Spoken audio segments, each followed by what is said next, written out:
Echoes in eternity.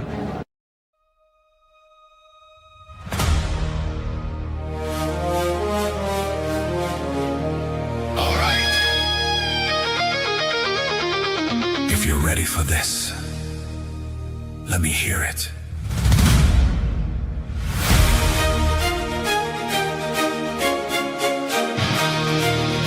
Let's fucking go!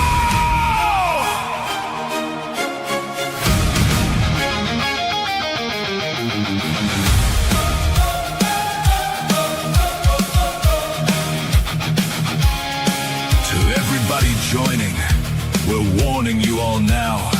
This show's gonna suck, but we don't know how. Since you're here, just laugh at this mess. So pull up a chair and relieve some stress. Before the shit show hits the stage, get ready for chaos, a drunken rage.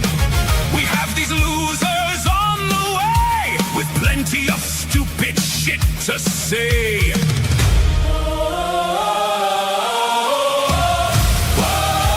Welcome to the Losers Lounge.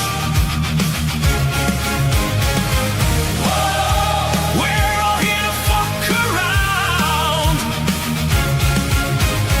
Everyone's a mess, but that's okay, 'cause all of us are here to stay. Just sit back and relax.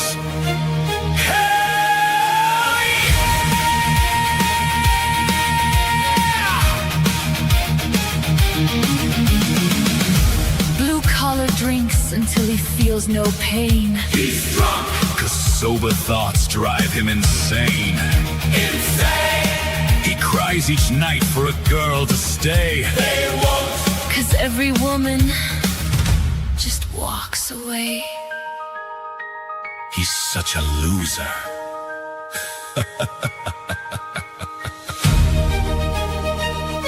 Critic Al is here with a lifeless tone. So dull. Like death himself is on the phone. So bored. He sucks away joy and will make you cry. He sucks. He keeps on talking until you want to die.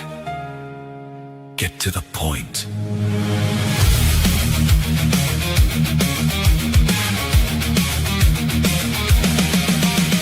Rebel Rose arrives with a devilish twitch. A twitch. Black Cat Queen, she's a certified witch. A witch. She talks too much with that damn high pitch. So high. Keep it under 13 seconds, you fucking bitch.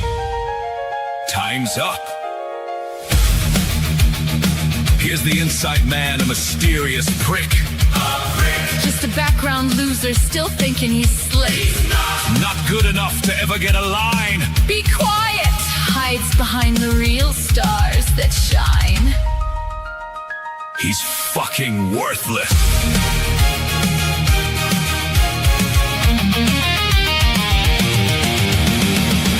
Emperor Goodwin arrives, bitter and bold. So bold. A mountain of anger that's centuries old. So angry, still raging at everyone stuck in his way. Just move. This bitter old corpse won't ever decay. He is inevitable. This uninspired cat thinks he's the man. He's not. He's too polite, so we don't trust his plan. Nice. Smiles all sweet, yeah, he's proud of it. Pure evil.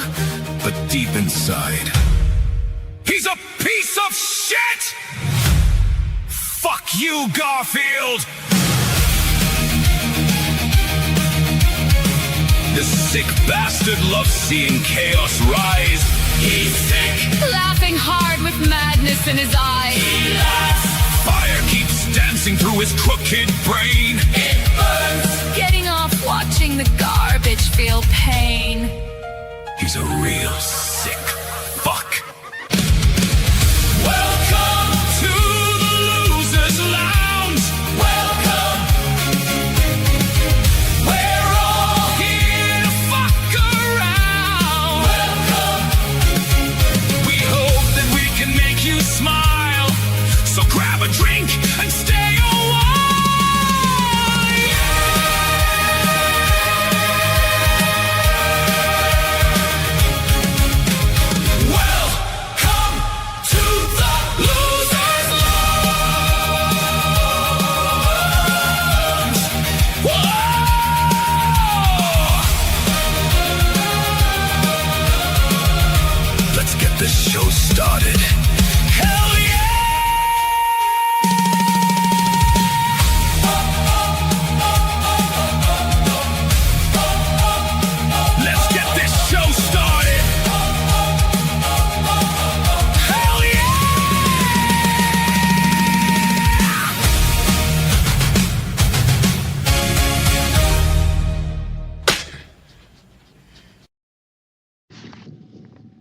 be back.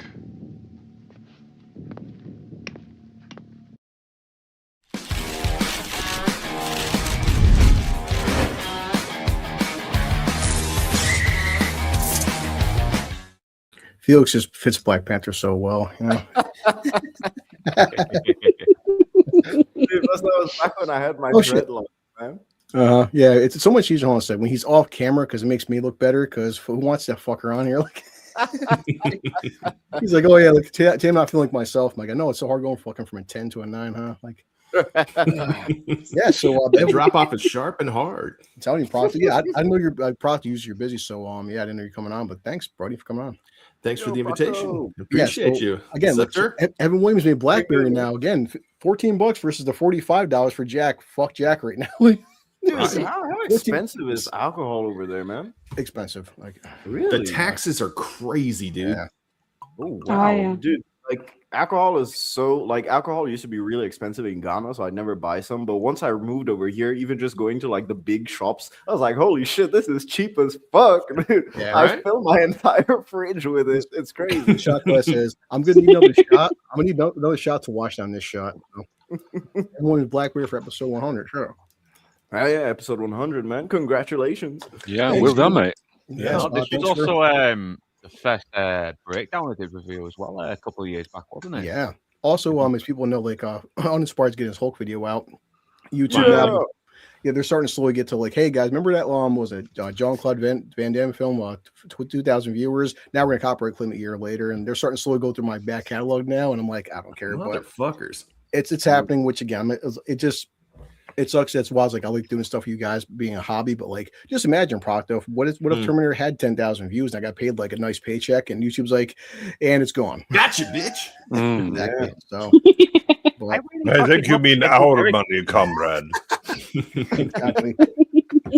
Yes, and don't fuck with Twist Up. Walmart Twist Up is fantastic for $5 for a 12 pack. Dude, I'd love to go to I'd love to walk into Walmart and Costco for the first time. I'd literally be like Really? a kid in the candy store. Like, dude, those Oh, are bullshit. This is such $4 right foreign concepts to me, like Walmart and Costco. I've been seeing them since I was a kid, and it's like the Yeah. day I walk in there, I'll probably drop to my knees and be like, wow, so this is America, huh? This is Oh really my cool. God, this is gross. We're actually. Have you ever seen Tour? Have you ever seen Moscow on the Hudson, the Robin No. Williams movie? So he defects from Russia, and they send him to buy some stuff at the grocery store, and he's like, "Oh, we just want some coffee or whatever." And he's standing there's like 87 different brands and all that, and he basically has like a breakdown trying to figure it out what the hell's going on. Dude, I saw that in America they have like the weirdest food. Like they have Fuck yeah. Skittles in drink form. I was like, what the fuck is this? Yep.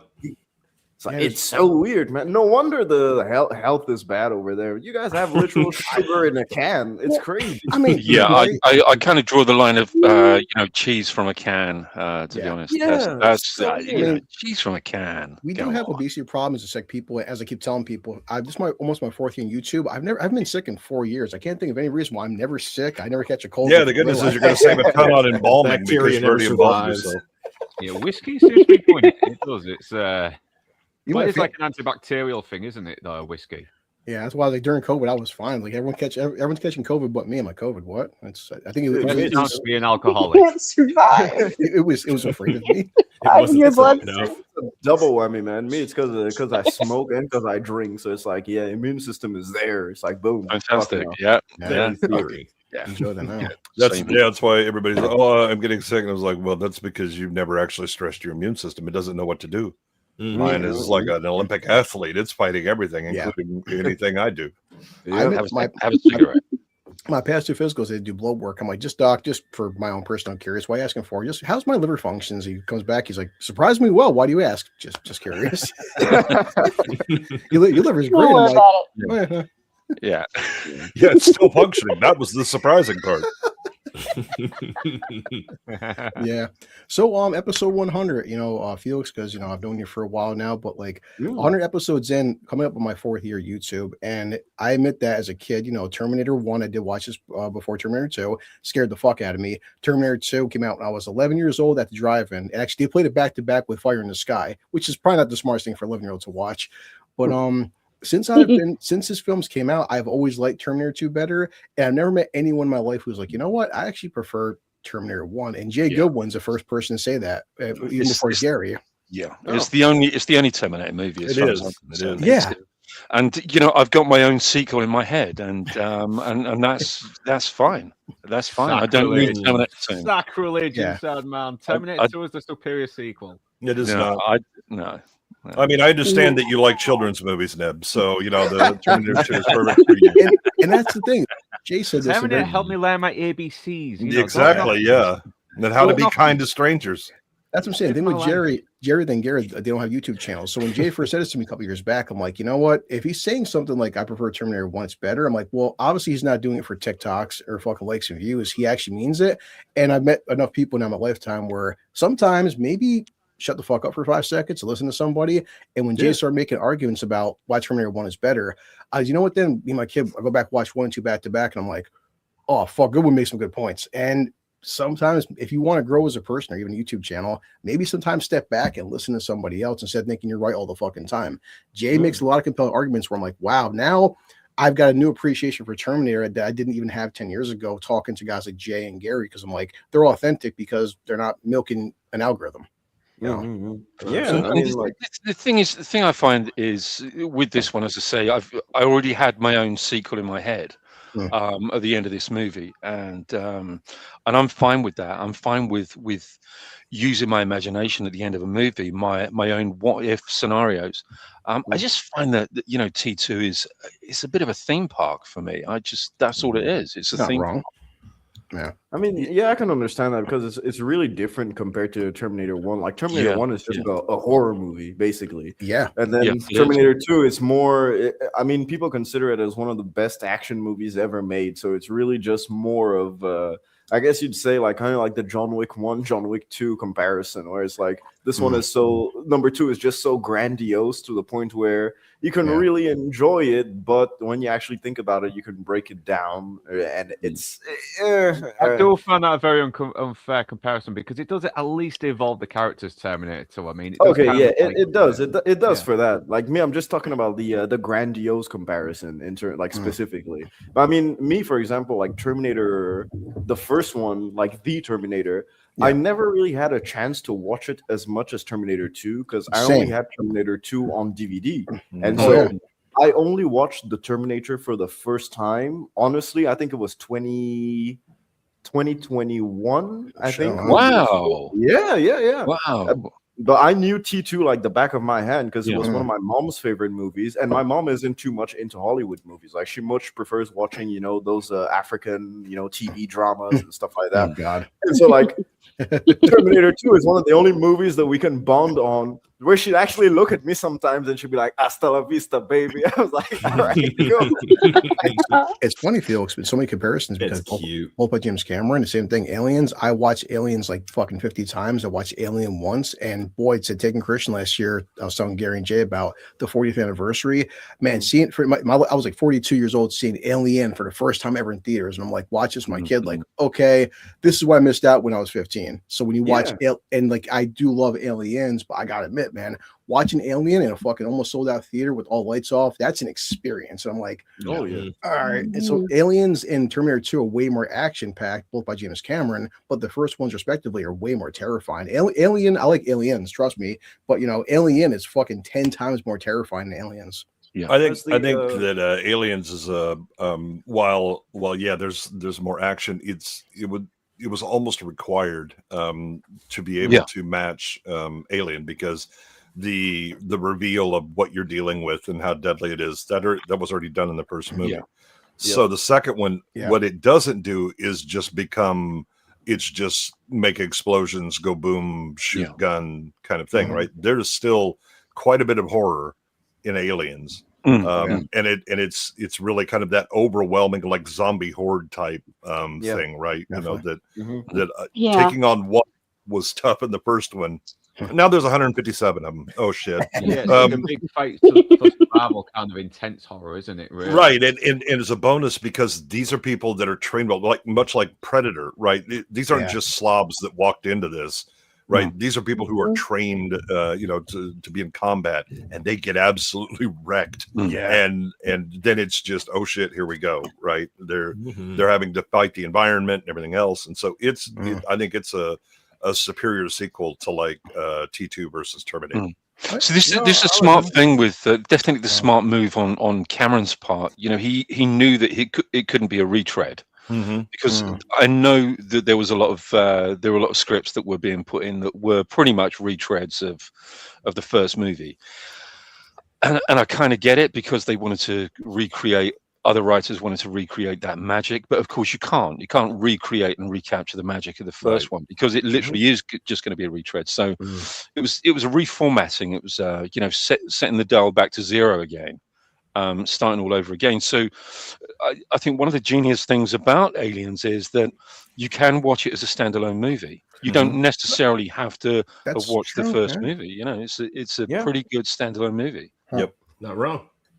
I do like how back then they knew how to elevate sequels in terms of not retreading the storyline again. Nowadays they just redo the same thing, which is kind of just like, we've already had that element of surprise broken with the first movie. Why will we care, or why will the audience? Because the character can have that experience of discovering for the first time, but we as the audience already know what it is. It's the same issue with Smile 1 and Smile 2. It's like, we already know what's going on, so like where is the fear coming for us? And which is why I think horror sequels are probably the worst in this aspect, because they just take that and they're like, oh, let's do the scare but from a different angle, or let's do the scare in a different way, instead of actually retreading and retrying to just start from scratch and do something different while building on what you did before. So it's quite interesting to see the evolution of that. I mean, even with James Cameron and retreading, I think the only time retreading in a horror film worked was Evil Dead 2, because it's kind of like a loose remake as well.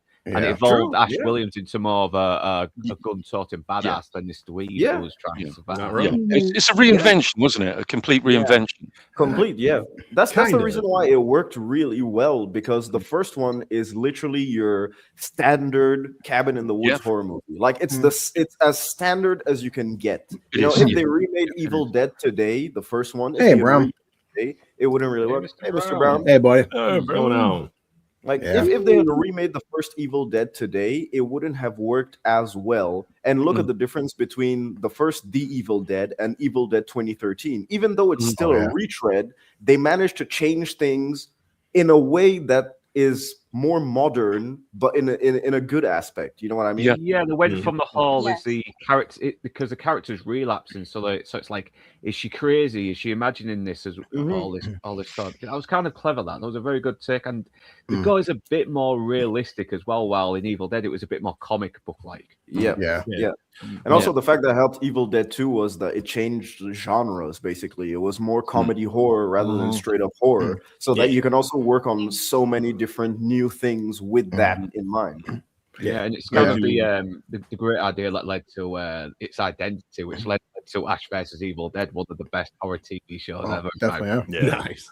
Wow. But if you think about sequels in general, back in the day, they would actually take existing characters and find new ways to, like, they would retain those actual characters and evolve them over time in the next one. Here, pretty much everybody, like, characters don't exist nowadays, by and large. They're just cookie cutter cutouts. So, like, when I saw the trailer for the new He-Man just came out today, I was like, this is just another CGI cookie cutter thing with a He-Man label. I could not care less. Kill my childhood. Films like this first Terminator really makes me admire all the practical effects that went into this. Even though the stop motion looks a bit jerky, it's like, it's still something that's physically there. It just happens to be very small and made to look like it's life-size. Well, before I press play, I do want to ask Jay and Gary, because you guys are cinephiles more than I'll ever be, that this concept, because James Cameron, this was a dream, but like the killer robot from the future, was this new to this film? Because I don't know. No. Okay. So I mean, famously, Harlan Ellison sued over this. Then again, Harlan Ellison sues everybody over everything. It had two soldiers coming through town, didn't it, as well? And they had to really acknowledge him as well to avoid any further trouble. Wow. Yeah. I mean, Harlan doesn't screw around when he fires up the lawyers. Get ready. He's going to the mattresses. But Holy shit. again, the idea of going back in time to change the event because whatever, that's kind of a set trope, and then okay, we'll do it with machines if you're far enough ahead. Sure. Ellison's so generally that trope is more you go back and do like this thing and then the whole world changes and you're fine, but it's not like Target, like an assassin or a slasher movie kind of view, which Terminator was more unique on that, although Ellison's story kind of is similar to that. I mean, I think Ellison would have struggled to win that in court, but they didn't want to lock it up for 3 years. And so put it out. But I think the when you were talking about like sequels and how you used to be able to do sequels and understand how to ramp it up, that's not entirely true. The 80s has a lot of and really the rule for sequel was, okay, you do the next one, but you're going to cut the budget a bit because you're just trying to milk it out, or you go over the top, which goes to another James Cameron written movie, Rambo: First Blood Part 2. Yeah. Boy, was a really steaming pile of shit, and that's pretty much the T1 to T2 jump. First Blood to be Rambo. To be fair, I think that was his paycheck script, wasn't it? That was a paycheck script. After Nick, me, and Jay were on, and we're doing with Drinker First Blood, I was like, then I haven't watched Part 2 in so long. Me and Christian sit down, and we're sitting in the living room, and I like about 10 times I busted out laughing. I was like, Part 2 it's a comedy. It's a cartoon. It's absolutely a cartoon. I mean, it's so weird because like I haven't seen any other Rambo movies except for First Blood and except for the one where he's the one where he's on horseback in the desert. I think that's 3. The Afghanistan one, right? I like those are the only ones I've seen. But like the only one I feel like I need to see is First Blood because it's called First Blood for a reason. It's not called Rambo. It's called First Blood for a reason. Is the best though because it's not really about shooting people up. It's about a fucking traumatized vet that's been and of course it's based on a fantastic book as well. I mean the book itself is superb, and I mean I know that that the author, I know that he penned the second book as well, even though the character of John Rambo dies at the end of the first book. In the book. But it was a significant book because I mean this was at one point this was set text in colleges, First Blood, because of its commentary on the treatment of veterans coming home from Vietnam. And it was an important commentary, but of course, since the second movie, unfortunately, the books were pretty much withdrawn from being set text. But as far as this movie goes, I think one of the interesting things about it is, we were talking on previous streams about Colossus the Forbin project. I think the whole concept of this comes directly from Colossus the Forbin project.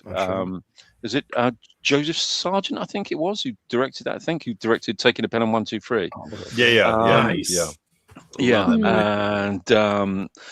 And that's an interesting idea. It's about the artificial intelligences both in the United States and in Russia that both are communicating with each other, and they figure out between themselves that it's mankind that are the real problem. So that's pretty much where the concept comes from. The answers are different, though. I mean, the Skynet is malevolent. Corbin is benevolent, but unfortunately, it ends up being malevolent because of that. But it's a really, really interesting movie. Quite a high concept sci-fi movie. So in terms of sci-fi, Jay, this has been done before, but for you and Gary, I mean, mom said she was terrified by The Exorcist when we had Halloween, but this is the first first horror film that has killer robots coming to kill you from the future. Is there anything probably, but the I mean the interesting thing about this is again they're smart enough to just kind of go, okay, that time travel thing, we're not going to get into that because here there be dragons and it's going to cause a mess. And so basically He just goes, "Look, I'm a grunt. I don't know, these things. Smart, yeah. Here's the basic rules that I had to follow to go through, and then here's my mission." And they don't, kind of dawdle on that and stay talking about it, which unfortunately a lot of sci-fi movies that kind of jazz hands the concept or the central conceit, they just keep fucking with it, or it's so central that it just runs everything off the rails because they haven't thought about it well. Yeah, it's kind of like Avengers Endgame when they're saying now, you can't do that because then your past becomes your future, but then it gets these other timelines, but you can't change the past. But you totally Stop asking can. questions. Right, except for when we change it. Yeah. Oh no, I've gone all cross-eyed. I've got to ask Luke to do that Scottish accent again. It was just brilliant. I don't know how you do it, Luke. It's amazing. It's a skill, man. It's a skill. I'm telling you, I actually thought that was his Ghanan accent. He's crystal clear when it's either American or he's talking about murdering homeless people. That's true. Yeah. There's a certain clarity of purpose. I'm telling you. I'll just end every sentence with murdering homeless people. I heard him perfectly right there. Yeah. See, it was right on, dead on. I mean, so one of the things that I mean, there are certain movies that like a line or a little setup just kind of jumps out and goes, "Oh, there's a smart writer here," and they're taking, they're kind of working their magic to make things work. And I think in this movie, there's a very clear one. It's when the psychiatrist comes in after interviewing Reese, and he's like, I mean, this guy's he's paranoid, delusional, and but look at the intricacy of this thing, right? That all of these rules don't require evidence. I mean, it's genius. I can make a career on this thing, and it's like, right. He does. That's also the genius of the setup, right? That when he comes back, he doesn't have magical gun, rays and all that stuff. He's just a dude, and the thing that he's going after looks like a dude. And that's that I think you're right is the genius part of the screenplay. So you got two kind of exposition dumps, really. So it's the bit where Sarah Connor and Kyle Reese are in the car, and he explains things to her. This thing has come from the future, etc., etc. I'm not stupid. They can't make things like that yet. Then it's the interview with Silberman. Yes. It's those two pieces of information that give us absolutely everything we need to know about this, and that's when we don't need to question anything else. We just, we have to just go along. It's an exposition done right as well, because he has to tell this information as well. He's telling all the information to his knowledge, isn't he? Yeah. You're talking to someone who doesn't know and has no reason to know. And so you have not only to that, he would say that as well. I mean, everyone else would be like, no, I'm not going to say that because it'll make me look crazy. But he comes from a future where that kind of thing is normal. To him, he doesn't think that's crazy. Yeah. Well, it's not only that, but he's in a crisis situation. He can't afford to fiddle around, right? It's like, look, this thing has identified you and is tracking you. I have to tell you this, whether you like it and whether it's going to be difficult or not. And it's quite interesting when he says he has to do this thing where he excuses himself by saying that he doesn't know tech. He doesn't know anything about tech. He doesn't, so that excuses him from absolutely everything, because we do see it quite often in certain science fiction movies and franchises where everybody in that future will know how to dismantle and reconfigure some kind of computer thing or some kind of weapon thing. Everybody seems to have that knowledge for some unknown reason. You were born with that?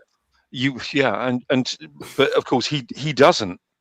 He doesn't know how this tech operates. He just It's not again, it's not important. Right? It's not information that he would need. He's told the mission, he knows what to do. Okay, you go do that. And it's realistic too, and it sets the stakes really well.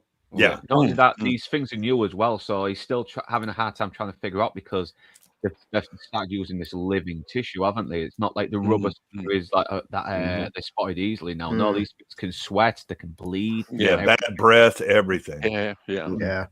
Yeah, well, unlike last week, the second we went offline and Jay and Gary like, hey, Terminator, I started recording that, so it's done. Don't worry. I'm like, so no 4 hour prep time. Oh my god! The only good thing is to Enzo's credit, Sorcerer, we actually it went through. So apparently, like Jay said, I guess the producers like, fuck this movie, just take it from us. Exactly, but I mean, we're not even not another. We don't care anymore. Yeah, I just want to quickly remind Rachel that she's down to 11 seconds now. Yeah, so, careful with that. Be Rachel. careful. You use your time All right. carefully. Yeah, Oh, deal it out parsimoniously. We're counting. I would say with the intro, small things where it's like, Feeney, we're right there because like if watch the time on the replay, I was like when he says you fucking, so like I got it where when I say fucking, he's shaking her head just like reminding Rachel like stop talking. Like, yeah. Well, so Gary, what when did you see this originally in the theater or was it a home video? My first viewing of made this it was on himself. a really I wish it was on a really badly recorded pirate copy, and it was so bad. I thought, what the hell? I couldn't really make it out. It was terrible. This sucks. So I had to pay money and go see this at theaters. So my first proper viewing was at theaters. Yeah. How dare cinemas charge you money for watching films, you sons of bitches? Yeah. Yeah, he was going to wait for it to come out as streaming, but he didn't have the 30+ years to wait on that. One day they will build it. Yeah, but it was what was amazing about it was that I think most of the people that were there had gone through the same experience, having a very, very bad, multi-generation copy on VHS, and everyone coming out of the movie theater saying, "Fuck, that was a movie. That was a good movie." Yeah, just that's why it was kind of a. I mean, the advertisements for it, it wasn't heavily marketed. It really, you thought, okay, this is going to be another kind of a low budget schlock movie or whatever, and then you kind of started hearing about it word of mouth. I was like, bro, you might want to check this out. Oh, really? Okay, and then you see it and you're like, holy shit, this is so much better than it has any right to be. It's honestly a miracle that this wasn't a direct to VHS at the time. Yeah, it's a little early for that. I mean, direct to VHS really started taking off in the later 80s and then into the 90s. True. When like video cameras and stuff like that got a lot less expensive and more capable. But this is definitely. I mean, you look at it, the presentation would have been like, man, this is gonna be like a Roger Corman special. Or something like that, right? And then everything is just elevated that much higher, and then the intelligence of the writing, the acting is good in it. It kind of reminds me of They Live, in that you see it and you're like, okay, I know this is lower budget, but my God, are they being smart about how they're spending it and working around that budget and still having a really good story. It's a very small story, but it still feels like there's this big law out there, this big well within this small story. Yeah. I mean, that's the thing. So many of these scenes. I mean, I think the most populated scene is probably the dance club. Probably. Yeah, right. Everything else is like 2 or 3 people. Yeah, just randomly walking in alleyways and stuff like that. And I think what really sells the fear of the Terminator is the actor who plays, Kyle. Is like that's the fact that he's constantly scared, that that he's supposed to be a capable dude, one of the only dudes that they actually sent, back in time to be able to protect Sarah Connor, is shitting himself. It's like, all right, so this also elevates Arnold to a next level even before you see him on the screen. That's kind of the point so of like cool. Aliens, where you see the Marines ahead of time. You're like, oh, these are badasses, right? They're going to screw things up, and that elevates their opponent, right? In the same way that Predator, once the Predator starts, that's why you have the little shoot up the military outpost kind of thing, right? Is to just show other humans, man, these guys just wipe them, and then the Predator just starts taking them apart, and there's nothing they can do about it, and that so elevates the Predator, by having that. Such a great account line too with Billy. Billy, he's like, "What? I'm afraid." He's like, "Bullshit! You ain't scared, no man."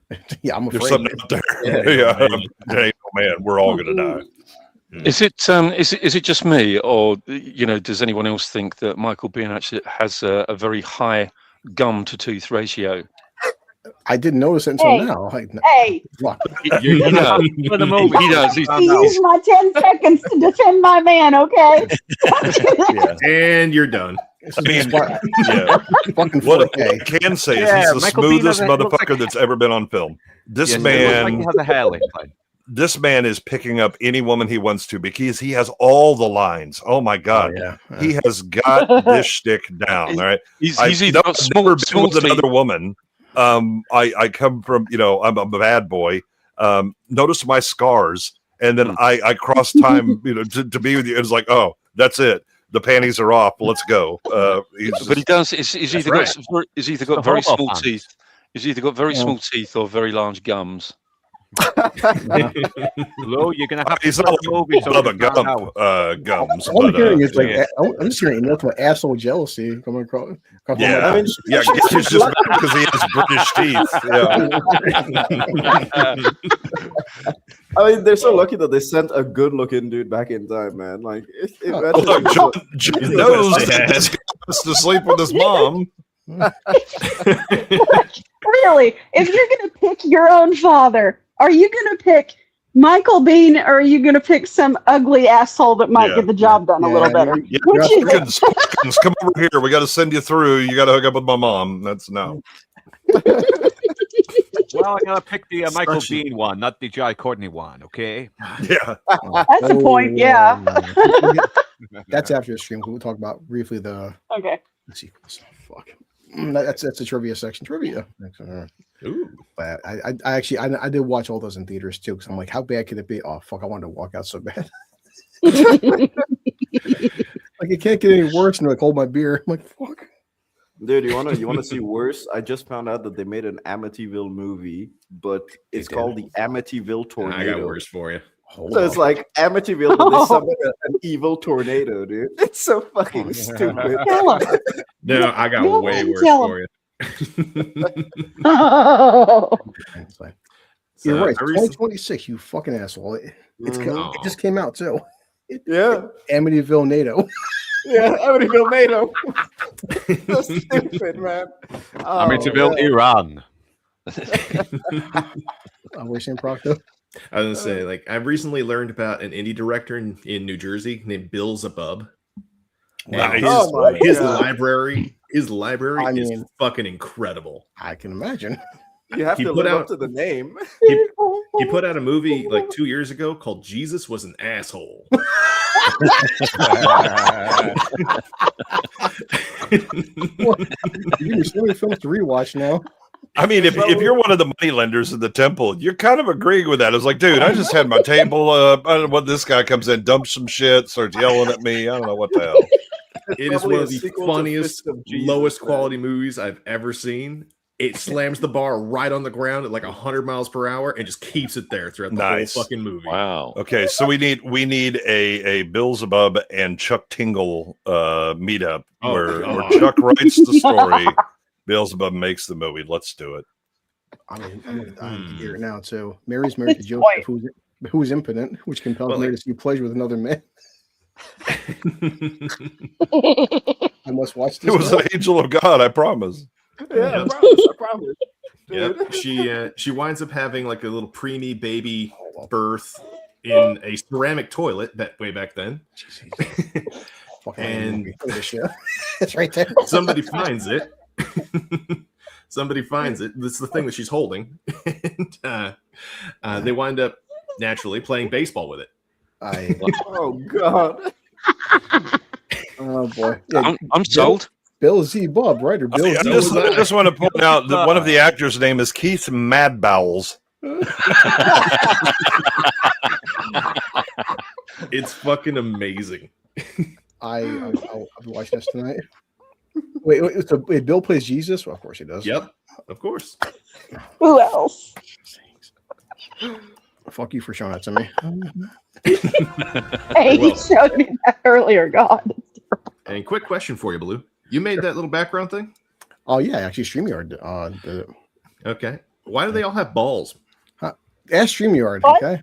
I figured you did that on purpose. I wish I was that smart. reproduce. Look, the 800 models had bad breath, sagging balls. I mean, they were virtually indistinguishable from humans. There's nothing staggering about these things, but they're there. I mean, it could be where the Sperminators. Let's see. they could be Space King. That's where the globules are. Yep. They have one See, big you're right. Oh my god, I can't. Oh Yep. my I didn't notice it before. Man, it must be cold out there because there's not a peen to be seen. It's just all balls. Yep. Oh shit, wrong button. Cool. All right. Anyway, this film was 1 hour 47 minutes, and thank God there's only one cut. I'm like Blade Runner. Oh yeah. Yeah. All right, guys. So here we go. And the overlay, it's working. Cool. Here we go. Oh shit. Okay. Press the button. Engage. There we go. Jesus Christ. I think the setup is better than, let's see, that setup right there. Which one, like Felix? This one or that one? Sorry, the bottom. I'd say maybe also. Well, let me see if it cuts out anything. So there's left, right, and then here's the bottom. Because it feels like you get more of a screen with the bottom, doesn't it? Yeah, I've never tried this one yet with us. So. Well, we'll see. Oh, you've tried the bottom before, Steve. I forgot what prison has. Ryan pictures. Orion. Back of his life. Bless him. That's what Fucking said. love Orion. That's what said with Ben Hur. It's like, how'd you sneak in those bottles of Jack? Don't worry. I started getting all emotional. But yeah, Felix, well, you see, I made my short, and like, and Rachel commented this Ben Hur, man. I've waited my life to see Ben Hur for the fucking first time in theaters. That's an amazing. I was glued. I was almost about to pee myself. I'm like, I don't want to leave. I don't want to leave. Well, did you have the That was the intermission? alcohol. I can't wait 2 hours after I drink fucking 5 bottles. This movie is free. We are 3 years away from this fucking movie. Yeah. I don't want to hear anything, man. 2019, the only Nexus they were offering me was a shitty phone from Google. Look at these miniatures and practical effects, though. These are brilliant. I mean, and you feel like they're enormous as well, even though they're just these tiny little things that are below our knees. Yeah. Mm-hmm. It's my knowledge. Yeah, well, again, that's Cameron's background. Well, to Jane Garrett. So this is most of the budgets right here, right? Because it's got to be. Not really. Oh, okay. So again, I mean, Cameron was used to doing effects type shots, miniatures, and set design, things like that, And very low budget effects. Yeah, because he did it for Corman. Yeah, It's like, here's $8. Piranha 4, Piranha 2, the spawning. Yeah, the spawning. Yeah, that's how we started his fucking career in the mainstream. The spawning. And Battle Beyond the Stars. Yeah, Galaxy of Terror. Yeah, Galaxy of Terror. Obviously, can't show here too, but again, like at least at Felix right now, my headphones on, the fucking icon. It's just it's a slow build up and Oh yeah, like oh shit. It takes its time to build up after what it showed you, and it really makes you feel what the initial text says. It's like, all right, so this is a nuclear wasteland. Everyone is fucking up. Everyone is fucked up. The robots are here to stay, and now let's set the mood for it. And I feel like title reveals are sort of a lost art now. Well, credits in general, opening credits in general, are a huge lost art. Yeah, I feel like it's such a waste because it sets the tone really, really well. Totally. But people nowadays just don't know how to do it, or they don't have enough confidence in the viewer to sit down through them. And it used to be a good thing to suck you into the movie. Look at Batman 89. I mean, it was awesome. And we don't do that anymore. Suck you into your movie. Don't just throw it in and have the opening credits at the end. It's annoying. Gillian Hurd, she was pretty big in the 80s. She's when you see a good Cameron movie, it's usually because she was involved. Yeah. True. Yeah, also from Corman. She's been behind a lot of fucking good stuff. Walking Dead, everything, man. She even did Hulk as well. Yeah. Plus, James Cameron always seems to have a better influence depending on which woman he's with. I mean, Linda Hamilton was the reason why Sarah Connor became crazy in Terminator 2. And he somehow managed to work that really well into the script. It's funny. This upcoming. It's one of the best parts. What Jay said, did he? Yeah. Catherine Bigelow is the better influence on him. Say Jay said after I recorded this last week, I talked to like two of my black friends what Jay said, and they both bust out laughing like he ain't wrong. Yeah. What the hell? About the black God. This is a horror film. I'm a black guy. I'm getting the fuck out of here. This is the smartest fucking character in this entire movie. Oh, yeah. This is my hero. What the hell? Black people know when to not be concerned with whatever fucking weird. Exactly. He's like, This is okay. black folk problem, man. Let's He move, sees yeah. it. He's like, this is some white people shit. Fuck this. I'm out. But I don't Like, love how They don't pay me enough for this. Yeah. Compare and contrast with the white bum who decided, hey, but if you just see a bright light, now you ain't got no pants. That's why you were homeless to begin with, you stupid That's son of a right. bitch. Yeah. You smart like trash truck driver, you have a job. Right? Somehow in those stained trousers, he pulls Sarah Connor. Of course, She's there's a a dog that, art. man. Holy shit. Yeah. Damn. Yeah, pure fucking unit. Yeah. Is it me or does Arnie look like a fucking Mexican here, though? He looks really brown. Well, he's into Mexicans. I'll be back, amigo. He's getting a contact high from his maid. Yeah. That's it. That's my Yeah, last looks like drink his to son. the He whole looks like he's stream. Look at that back, man. Look at that Austrian ass. He must work out. Mhm. I have trouble wiping my ass because of these muscles. I'm looking at it. He looks as weird staring at his back. I'm looking at his butt cheeks. Come on, man. Keep staring. You'll see his dong swinging. Bill Paxton. Goodman told me this when I was like 15. It's like, and my dad's like, Chris, pause this scene on DVD. I'm like, wait, what? And they watch in slow motion. I'm like, oh shit, Jesus. Yeah, yeah. Look, Brian Thompson as well. Brian Thompson. Fucking hell. I mean, it's, he's got a third leg. Yeah. That's why he used the Terminator. Yeah. You know that scene where he's walking naked? Turn on the subtitles, you'll hear dong slapping, dong slapping. That's for a walk. Wash day. Some more. Oh, That dude. Shao Kahn. Right? Nothing. Bill Paxton did a great job with this, man. Yep. Yeah. Bill Paxton looks very tired. Oh, stop. Yeah. See, he heard your joke. Uh-huh. Fuck you, asshole. It's a joke that's in my review coming this November. Mm-hmm. That's what Gordon said. Like, you know, he didn't kill Bill Paxton. That's how hard he hit him. That's why he just hit him so I hard. was like, no, yes, he did. Yeah, he did. People still get confused about this. I mean, wait, what happened? Did he stab him with the knife? No, he punched him in the fucking chest. Did you not see it? Yeah. His heart exploded. Look at Yeah, the man. totally. He punched right through that man and lifted him up. I broke his heart like I did with my maids. Yeah, wow. Jesus Christ. Oh my god. Good old 80s bums. Don't make them like this anymore. I hate these 2000 You know, bums. the maids call me. They call me the Terminator. Well, it's interesting that they showed Arnold like the Terminator first instead of showing, you know, Kyle Reese. Yes. You know? Like that's something that you wouldn't really see today. They would have definitely showed Kyle Reese first, show him get to Sarah Connor, and then after hard that, to say, that's when they too. start to introduce the Yeah, Terminator. like Kyle just like, and you see it like as things you notice that like, when Terminator he lands, he arrives, it's like slow, methodical, gets up. Kyle's in a shitload of pain, and he lands like he crashes. Like, Yeah, fuck. yeah. They didn't quite have him dialed in correctly. It was like, oh, I'm sorry, we had you about a foot up on the Z axis there. It does create a mystery, like you know, can you program the time machine to put you at a location? Because it seems like the time machine is in one location itself. I'm not sure, but when they invent one, I'll tell you. Yeah, yeah. Inside Man, Come back to this moment and tell us. To quote Harrison Ford, did they account for continental drift? You know? Exactly. Yeah. Wow. Yeah. God. Winds up in a fucking wall. Yeah, you know that's something that I'd actually like to see in See, if my man would have had any fucking sense, he'd have run. But nah, hey, buddy, you just see a bright light. Now you got no pants. That's something took my pants. Oh my very fucking tight. That's all I got. This guy. Well, he's still wearing a second pair of pants. So why are you wearing two pairs of pants, you sick bastard?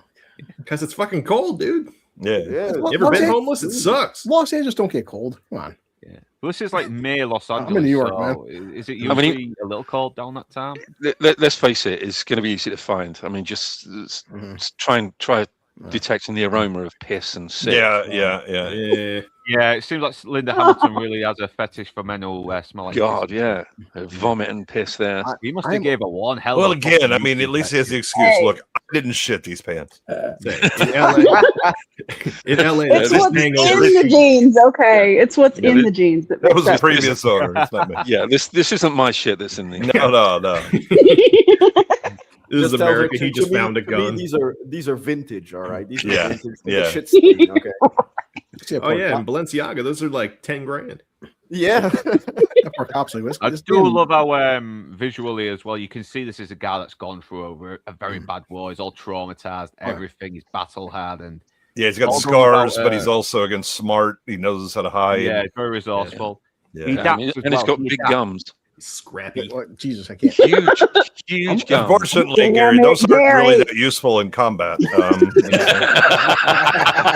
He's not smart enough to steal a new pair of trousers, though, is he? One that don't have fucking piss. Well, and to be shit fair, on them. yeah, I'm always fascinated by films of guys running barefoot across the city streets. Have you ever walked across a bare fucking sidewalk? That shit's painful. He's sprinting.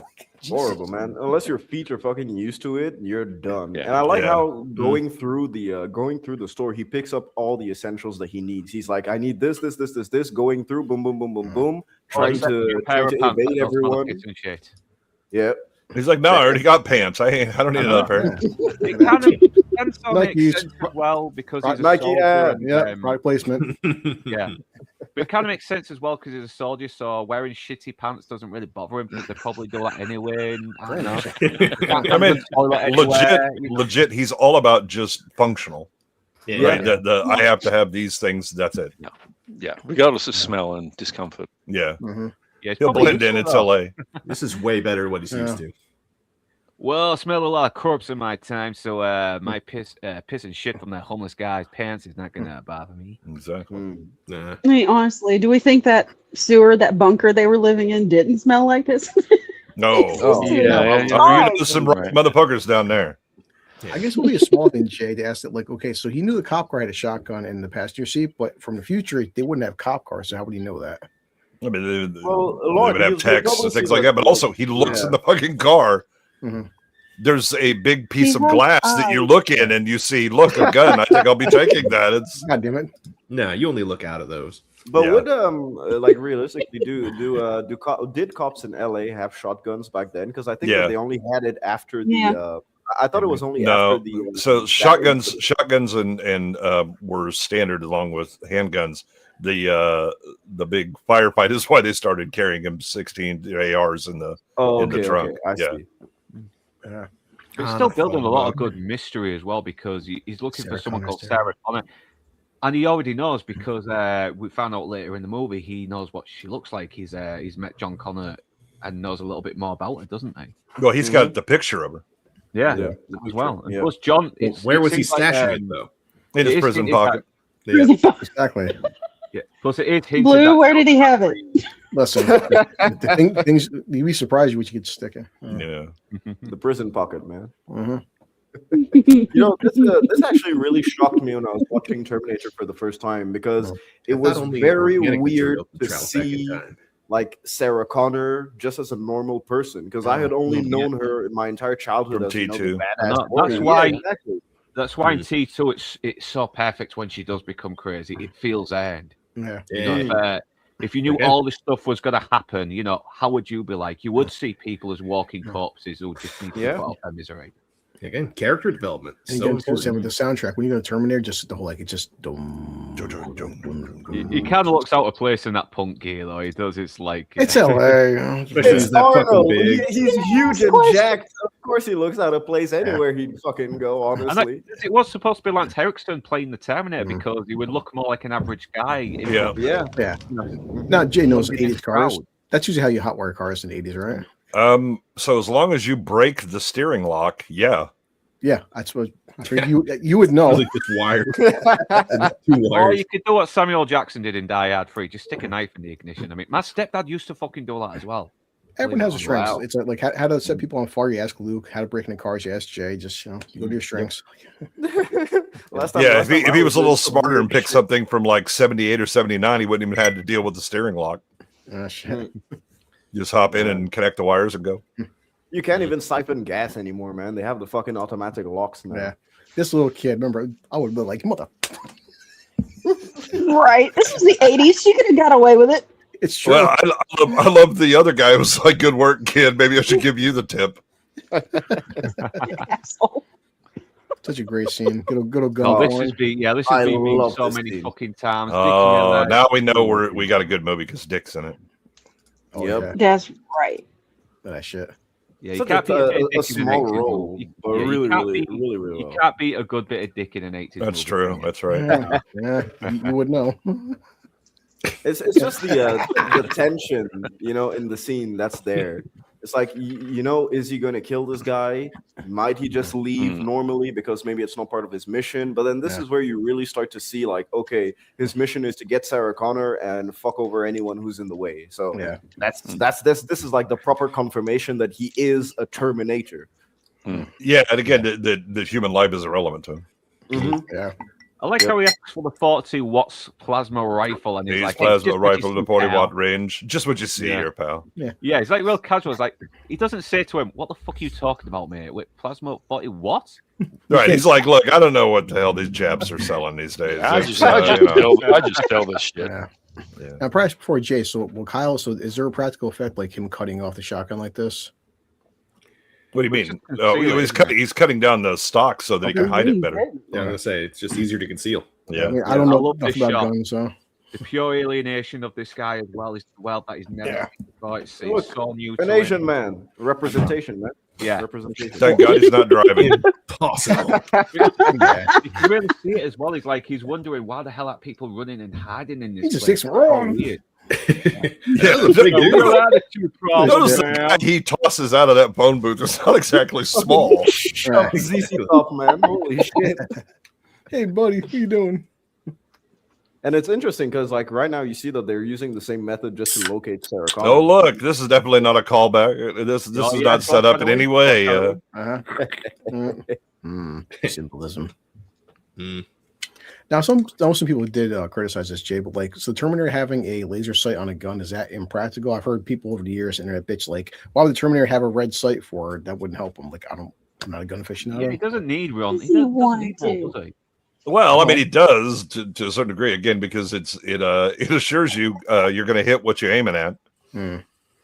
But as a Terminator, wouldn't you just automatically hit what you're aiming at? No, because you see him miss all the time. So, I mean, like, look at his vision and stuff.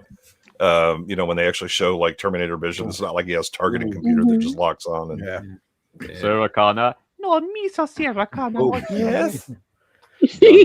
Also, what is this bitch doing? This guy comes up and she's like, I'll unlock the door and open it. Nah. Yeah, plus, but he's efficient. He shoots her six freaking times, man. Just it's all about being thorough, man. She's dead. Being very thorough. Yep. You never. Hey, look at 50 Cent. He got shot 9 times, and he's still walking around dissing people. So not in the head, though. I mean, he started with a headshot. I think that would have done it.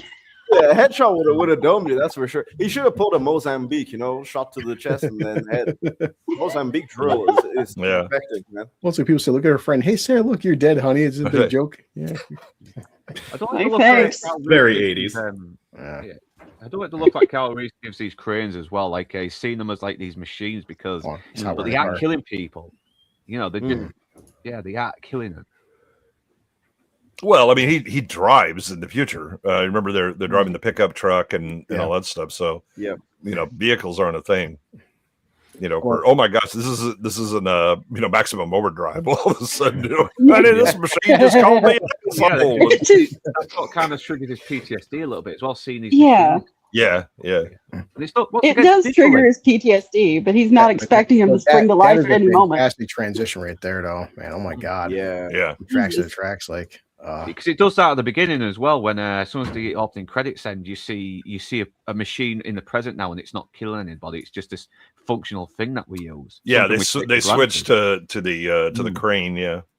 And I love how they linger on it too to make you really for his sensation to really sink in for the audience, because they could have just had it in the background as a glance, but no, they really take time to show it moving slowly, meticulously, like doing what a machine is supposed to do, operating well in the confines of its programming, and that's just how it is. If anyone's played Terminator Resistance as well, taking down that HD killer was a bastard, man. It really was. Yeah. I'll talk about that later, Luke. I'm glad Niat finally streamed that too. Terminator Resistance was fantastic. I liked that game a lot. I played it. Yeah, it's underrated. Really, probably the best it's much better, a much better story than Terminator Salvation, in my opinion. I agree. Like The thing here's with all that the game is background. that game felt like people that were fans of the IP and they respected it. So it wasn't just like a cheap cash grab. It's such a great storyline for that game. Oh yeah, I mean, fucking great as well. look at how good all of this looks, and like it really just tells the terror of the wasteland. Like, not only do you have to run around in a literal wasteland, so you're watching where you're walking, so you don't fucking fall down, trip on something, and boom, it pokes your eye, or it drills you through your head. And it's like, this is pure guerrilla warfare from the future. It's like at this point, the past is the future. That's just how it is. We're back to the basics. As basic as you can get. It does kind of lead questions to like, is there a paradox here? Like, it's kind of like the snake that swallows its own tail, that maybe John Connor already knew Kyle Reese was going to be his dad and he had to send him back. There was no other way to go about it. Yeah, that's why they very much don't try and delve into it, which is one of the problems with T2. Yeah. Oh, let's talk about time travel. Let's not do that, James. Don't do that. That's a bad idea. Yeah, it's always they really fucking made it worse in Terminator Genesis. So when we had exposition after exposition of time travel, it was all the less said about that movie, the better. I know. And it's weird because in a lot of the best time travel movies, they don't really explain the time travel explicitly to the audience. It's a lot of times the audience has to try and piece it together themselves with the situation that's ongoing, and you just end up thinking about the aspects of the time travel, and then just try and keep it simple. Normally, closed time loop is the easiest to go. The best way to go, honestly, if you don't want to do some weird shit like what's that movie called? Primer? No, it's not Primer. It is Primer. Yeah, I've seen that movie a dozen times. I do not understand jack shit about what the fuck happens in that movie. Sounds like a great movie. No joke. And people say, yeah, it's a fantastic movie. Reviewer. That's why I love Time Crimes from 2007. It's a closed time loop, but each act just goes crazier and crazier. Look at the 80s, man. Like, by cassette, remember cassettes? You had to listen to the entire fucking album. Where it's like, now I just pick one song off a track and that's it. No, it's part. That's why we had mixtapes. Yeah. Man, I love just seeing Sarah Connor doing like normal girly stuff. Like that's just. It breaks down her character so much to the point where you, like, as you said before, it really feels earned, not only by the time the movie ends, but by the time you see her doing what she does in T2. Yeah, and she's a very sweet character, I think, in this. Really sweet character. Yeah, again, these are characters that are they're written well. Their reactions to what's going on. Where she's like, again, like, but what are you trying to say? You're from the future? Are you high? And then she's like, do I look like I'm the savior or whatever? It's like, too bad. This shit's on you. Boy, this guy's pillow talk. Huh? I'm gonna rip off your buttons off your blouse and pull off your pants with my teeth. Like, all right, Casanova. Who is this? Oh shit! Sorry, Sarah. This whatever. It's the creep. Then he immediately starts his gig over again. He's got that shit written down. Yeah. So Lance Henriksen is the reason. Lance Henriksen is the reason why the producers thought, okay, we'll actually make Terminator a movie, because apparently he walked into an office playing the Terminator and kicked the door in and scared the living shit out of everyone. It was actually really intense, everything. And it made people think, Terminator might actually be a movie we should commission. I do like the relationship between Lance Henriksen and his boss. Yeah. Oh god! They feel like real coppers, don't they? Yeah, it's so economical. It's really economical, but you've got absolutely everything there in the very few interactions that we see between them. Amazing. Yeah, they're like an old married couple. Yeah. And it's how you'd expect cops to actually speak to each other, because nowadays you only see cops that are incompetent for the positions that they're in terms of like movie, and when you watch movies, and it's like, no, these guys are there, they're high level officers, like of course they know critical thinking and how to piece together a puzzle. It's basically basics that you learn in academy day one. Like you're literally taught to think this way. It's really, really good. Yeah, Henriksen is good about like anticipating like what the boss is going to say or do or whatever. He's already like ahead of him on that stuff, and then he also has his own quirky personality that his boss is used to. Yeah, there's this guy that came over here on me. He's like, all right, that's enough. I do like every time Lance Henriksen tries to say something, Lance Henriksen says like, "Shut up, move on, let's get back to business." It's, very funny. And Yeah, it's weird because yes. there's always the stereotypical black head cop in the '80s movies. That's always like no nonsense, and there's like it's nice. Yeah. Yeah, it's just Yeah, one thing. but Paul Winfield is. I mean, he's not the I want butts and I want them now. You know, that's it. Foley, I'm not none of your shit. That's right. I called him Naja. What of it? I also like the shots that they do for the Terminator and for Kyle whenever they step out of a vehicle. They always have the low angle shot to just see the boots, so that you're kind of just suspecting as the audience: are we following the Terminator now? Are we following Kyle? What's going on? And it's like it always keeps you as the viewer on edge. Yeah, you don't know what the hell is going on with Kyle right now, right? You think maybe he's another Terminator. Maybe this is what the hell is going on with these guys, because the camera shots are treating them equally, and they certainly show Kyle, you know, in creepy situations, like, you know, when he's watching Sarah right here, right, you know, or at Tech Noir, where he looks sus as hell, and then all of a sudden, surprise, motherfuckers. Yep. Because he doesn't know how to act like a normal human being. All he's ever done is just fight and survive, and that's it. Yeah, it's true. If you put someone who's only known war in a situation where people have only known like actual just fun and normal life, it's completely different. Like a lot of them just lose their social skills because they have very limited social skills due to the context that they were brought up in. Yeah, I mean it's gonna be you know, very kind of Darwinian process. What works to keep you alive? Anything else? Nah. Yep, exactly. Look at Lieutenant Traxley. He's not on a good fucking diet. He's drinking cold coffee that's got a cigarette power in it. That's all right. He's about to ask for another cigarette while he has one in his hands. Yeah. Yeah.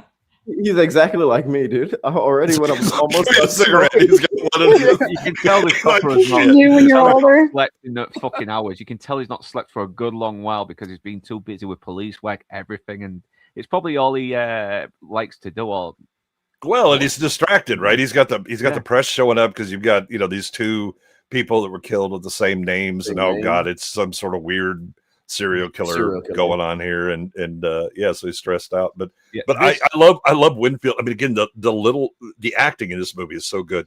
You know, Winfield with the give me the other cigarette, and he doesn't say anything to Lance Henriksen about noticing the other one. You know, there's no big production. He just kind of, as he's reaching and he looks and he goes, oh shit, right? You know, just kind of. It's also like the interesting fact is that like you have the viewers added information of knowing what LA was at the time back then, so you can infer that of course these dudes are under stress because they were in LA back in the 80s. Like it was fucking mayhem back there. So even without all of this, they still had so much shit to deal with on the daily. And then you had this stress. I was more focused on the fact that, like, while her roommate's having sex, she's wearing headphones on while he's fucking her. Somebody noticed that? I do the same. The music was that good in the 80s, okay? That's true. The music was that good. when I get that feeling about sexual healing. I'm first wearing headphones versus crying when I have sex. Yeah, she's wanting to wear a blindfold. You have to wear the headphones. I listen to myself when I have sex. That's I'm right. that narcissistic. I'm actually listening to a recording of me having sex previously. It's for training purposes. That's right. That's right. There you go. The episode of Black Mirror. That was so dark. Yeah. He's fucking his wife while he's wearing contacts for fucking his wife. Like, damn, dude. At this point in the movie, exactly. Like at this point in the movie, it's really normal for you, if your name is Sarah Connor, to be like, "Holy shit, I may be fucked." Like, okay, who the fuck is this guy looking at her? Why is he looking at her? Got some jerk in the chat name. Because you got a hot girl and you're in a bar. You've grown up in these very sensitive times. This is the 80s, man. You could look at women and they would be like, yeah, I know. I don't subject whores, okay? Mm-hmm. You get when we've been infected by a strange gooch. Strange gooch. What? Hey, But yeah, the fact that she looks and sees that she's next as well. Once again, all visual, not spelled out. Yeah, it's true. All of it is visual. That is a very good point. It's something that the Netflix brain kids will not understand when they grow up. Visual storytelling. Why aren't they explaining anything to me? I need to watch this while I'm on my phone. I need to explain more while I look at my phone. No, you can watch the movie or the phone. You have to choose. Sense. No, I can do both. That's it. Part two is right now. Fuck, she doesn't know Kyle's using her as fucking bait, but he has to. Mhm. Yeah.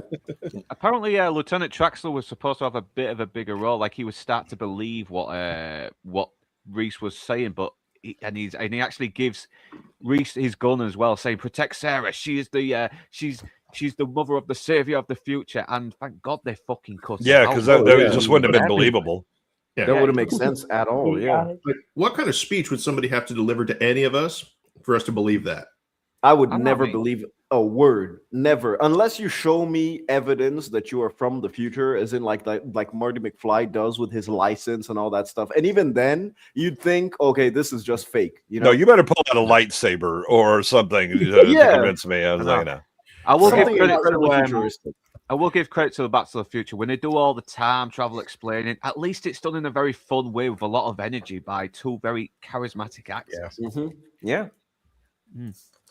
But I think Sarah Connor, she reacts as anybody else would react given that information, doesn't she?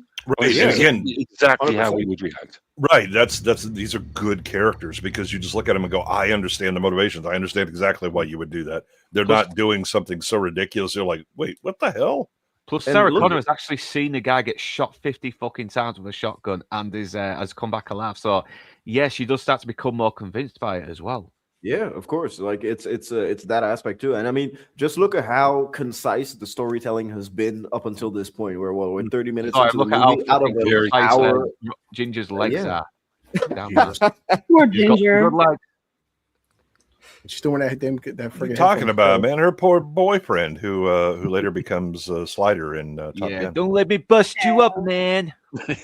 Well, she Let's works give up a now, moment to Matt. right? Let's give a moment to Matt. Yeah, He might come have on. to He went go out do- like a boss. Right. He went out like a boss. He didn't give up, did he? He No. got killed, but at least he fucking. No, he lived. He lived. He's in Top Gun. Oh, yeah, he did. Yeah. His Slider. Yeah, it's true. Yeah, I'm well, just he did, waiting for the he did- Terminator he did fuck Slider. up- You Yeah, he did stink. fuck up. Yeah, he did fuck up getting Daryl Hannah in Roxanne, but we'll let that. slide. Yeah, it's all right. It's all right. Yeah, he's a good actor. Him. I've seen him in a few. God damn, I was sleeping. This big Austrian staring over me. Dude, I'd honestly be like, he's a better man than me in this situation because I would have woken up, I would have thought it was a dream, and I would have gone back to sleep. I would have been killed instantly. Yeah. I'm actually surprised this actor didn't become more of a leading actor because he's got a bit of a likability of him. He's got a bit of a leading man Yeah. look to him as well. He's Hold That's up. the look, How often, Tur, are you dreaming about Austrian men? How long? More than you would think. Yeah, more than you would think. Apparently, it's not that rare. He's like, yeah, I was just going back to sleep. He's like, oh God, not this one again. Fine, I'll roll over. Yeah, I'll sleep on my stomach. Okay. Wake up just and be like, before, just "Be before gentle the this fucking time." Terminator punched his lights out, is like flowers for me. Whoa, a fist is coming at me. Shit. I'd be dead before I even realized I was dying, man. Dude, efficient 2, 3, 4. Yeah, a little bit of an error there. He blinks when it fires. A Terminator Yeah, should never that's blink. one thing when Robert firing. Patrick did good for part 2, which I didn't notice until I Right. turned a teenager, man. Robert Patrick's 6 months training, man, for that, not blinking shit. I mean, the thing is, Arnie probably should blink because again, he has biological material. He's trying to protect his eyes. There's a reason we do that shit, right? God damn Also, if he just walked around not blinking, boy, would he be easy to detect. They probably just assume he's on I think crack or Jay's something, logic man. makes sense. I do like some of the logic that he applies as well. Like he moves his sort of eyes to the side and then turns his head like it's a camera in a couple of scenes. Which Yeah, is yeah. a really good idea. Yeah, it's So one thing even though Arnold Arnie was great wasn't at. the best actor, he was still sort of like trying to figure out how to make this character work. Oh yeah, Arnold was Still great. not the best actor. He was great. He was No. great. I'm like, it's so hard to like move your eyes like to the right, then move your head. It's natural just to move your head, but like he does, his eyes go first. Like shit. Yeah, it's a much more intentional thing, but that's kind of the point because it makes all of your movements look very intentional when you do that. Yep. Yeah, and now he's And identified it, Cameron's the one that like- told him to do that. Yeah, now he's identified it, and it's much more intense now. You can see the walls are closing in a bit more. Yeah. Yep. Tech Noir, fantastic name for a nightclub. Too, Yeah. honestly. Oh yeah, because Really- that's what really it's good like. name. It's like a noir about technology, isn't it? Let me see It's such 80s, a, man. This is a really good name. I like Dude, those my, sequence because Sarah in the 80s, you figure anybody that was scared, there's some guy, creepy guy chasing her, going into a big, like James said about actors and extras. This is a nightclub, right? 100 people there, you feel safe. The cops are on the phone, you feel safe. It's like, hey, I'm safe in this area. Nothing's gonna fuck with me, and that's like adds to the horror of like the Terminator doesn't give a shit if you're in a nightclub. Or not. Again, that's the cops tell her, hey, so, just you're around people, it's fine. Because again, that's true. For anybody other than what the hell is actually going after you right now. Okay, this makes me laugh. After he breaks the guy's hand, the woman somehow disappears as if she just disappeared up his ass for some reason. No, she's trying to help the guy who's down on the ground with the broken hand. What do you want her to do? Jump him? I don't know. He just took down a guy that's 6'4", 250. I think my 100-pound ass will take him. This isn't a modern movie, Neb. This is... Go ahead, Luke. Go ahead. Did you jump on his back? See what happens to you. Yeah, she knows damn well. If she just took that dude down, I don't have a chance. You can't take down a fucking a Terminator that wears a fucking ton. Setting the Terminator on fire is not going to work in this film, all right? Look how pretty Linda Hamilton was back here. Oh yeah, she really should not have smoked. She hates wearing bras still, so God bless her. She didn't really have a lot of need. I think she does now. She does now. It's weird, man. All the women that I know and like have hung around with, none of them wear bras, man. Ever since I moved over here, I've never seen a woman wear a bra. It's crazy. Where do you live? Now. Where do you live? France. Thank you for distracting me with boobs. Yeah, he lives right across the street from the elementary school. Apparently, I just caught that. You sick. This is one thing James Cameron does really well here as well.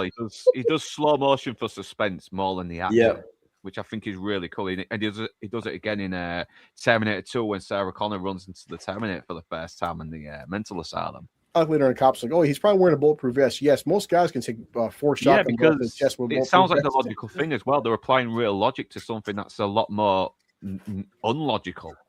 Yeah, I mean, you're explaining something that's ridiculous. Like, okay, well, it's probably like this, and yeah. I mean, a proper bulletproof vest, it'll take a shotgun blast, to the chest. You still have the fucking kinetic energy that you have to absorb. Yeah, there's a reason he was laying on the ground too, though. Yeah. I mean, yeah, I think shotguns can still incapacitate Terminators. I mean, in the game Terminator Resistance, before you get the plasma weapons, the only thing that can sort of incapacitate them for a short time is a shotgun. But you still got to get the fuck out of there when before the T-800 gets up and kills you. Yeah, the kinetic energy is enough to knock them down. Although that's a bit sketch because Terminator's weight vary depending on what you need it to be. Yeah, or what the plot needs to happen anyway. So. That shot though, that's a good callback in T2 though, when the T1000 knocks him back and gets back up. Yeah. Which is I love that shot in T2 when the T1000 looks at that silver mannequin as well, because it's like once you've seen the movie a second time, it's funnier. It's so much funnier. They're all scared from horror. Like Kyle just put like fucking 10 full blast shotgun rounds to this thing. It's still getting up, coming at him. Like, okay, even Michael Myers or Freddy, you'd be like, it's stopping at this point. This fucking thing won't stop coming at us, guys. Like, yeah. Look at Linda Hamilton, man. Running even faster than Kyle. It's like, fuck yeah, I'm out of here. Good, she ain't dumb. She's not some modern woman. It's like, I'm gonna stand here and tell him I didn't like that at all. Hell no, you turn your ass and run. Yeah. Top 2, seeing a guy who's like fucking 6'3", 250 sprinting at you, say there's not like Michael Myers who just like walking or Jason like this. Like, he does almost look like Michael Myers after he gets his eyebrows bent off, though, doesn't he? Yeah, he does. See, like this is what we're missing in movies nowadays. Characters acting realistically to very dangerous situations. Yes. Like, too many people want to go investigate shit. This isn't Scooby-Doo, man. Like, fucking run. Yeah, like, nobody's actually doing that shit except for crazy white women. Yeah. And he's doing these stunts as well, though. That's the thing. I mean, they had to put little bits of these acid drips on his jacket as well to make it look like he was still coming out from the fire. Yeah. And that's Will Wisher, one of the script writers. All right. Great line. Come with me if you want to live. Yes. Yeah, before it got overused in the other sequels. It got overused everywhere in pop culture in general. It did, yeah. Well, what she didn't realize is he was talking about sex. Either way. Yeah. Now, you could see he didn't kill a cop. No, that cop, he just broke that cop's neck. I mean, you can hear the crunch, like, cop's dead. Done. Now he survives. He pops up as a photographer after the Terminator gets thrown through the window at the mall. I mean, just look at the driving skills, man.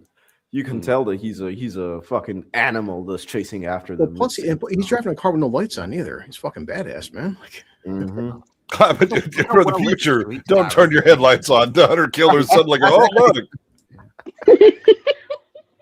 Make sure you signal so they know where we're going. Just look how fucking 1980s California, LA looks as well in comparison to now, anyway. It looks cleaner here compared to today. Oh, yeah. of course, Sarah, please don't hurt me. Like, trust me, if he wanted to, you'd already be dead. Like, you'd be done. I mean, at this point, yeah. This is how you do really good exposition. One Just more trying to slide explain because- shit, trying to escape, and then trying to just fill you in. And plus, the character who needs to be filled in is literally living through the situation. So the giving us a bit of believability on energy her as well. aspect is there. It's giving us a bit of energy while we get filled in on the plot. It's really well done, really well written. Yeah. Yeah, and again, you know, like when she's like, "Oh, I'm just going to try and get out." Nope. Right. Put my hand across you, and then when the second time when she bites, and he's like, "Terminators, you know, I feel Terminators don't feel pain. I do." Yeah. Listen, See, Mister E understands. You got to show her the scars first, though.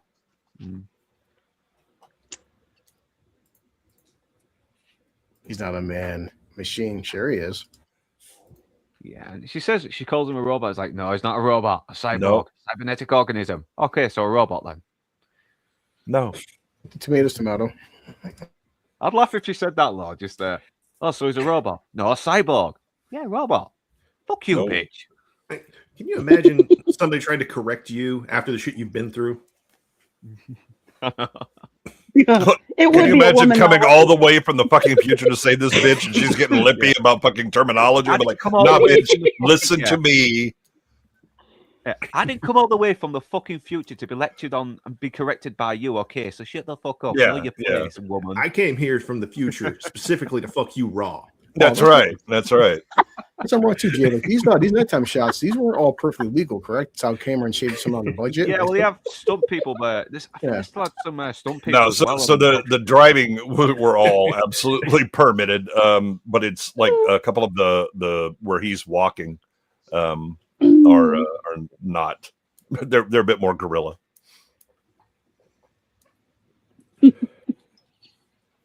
You're welcome, Rachel. Yeah.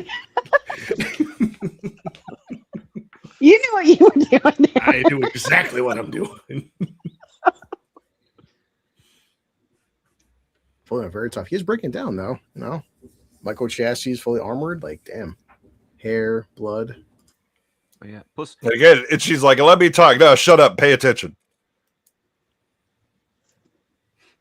Puts her in place, tells her shut up, just like you should do to Rachel. yeah, fucking Exactly. Cal Reese is the man. Though he I doesn't didn't mention, realize that the his sun was fucking coming brother down, dude. I was in the dark for like 5 or 10 minutes. Shit, man, what? Turn on the lights. You're fine. Yeah, I'm saw not one- stupid, saw okay? the, Yeah. Did anyone see the Sarah Connor Chronicles where it was revealed he had a fucking brother out of nowhere? No. No. We didn't Was talk that about show- that. Was that show any good? Like, No, was that's it not- actually no, worth Sarah your Connor time? Chronicles is good. It is. No, It's all right, but it fucks with the lore just like all of the other sequels do. Mhm. Well, Jason, it right didn't there. go in a way that pissed me off the way Genesis and fucking Dark Fat did anyway. Yeah, like Watching it that's- recently, That's more, I'm that's like, more like Kyle. He's like, from your point of view, I don't know tech stuff. There you go. yeah, she really fucking get right into him as well. Yeah, yeah. Mhm. Some guys pay for that, but Yeah. Kyle doesn't I mean, have to pay.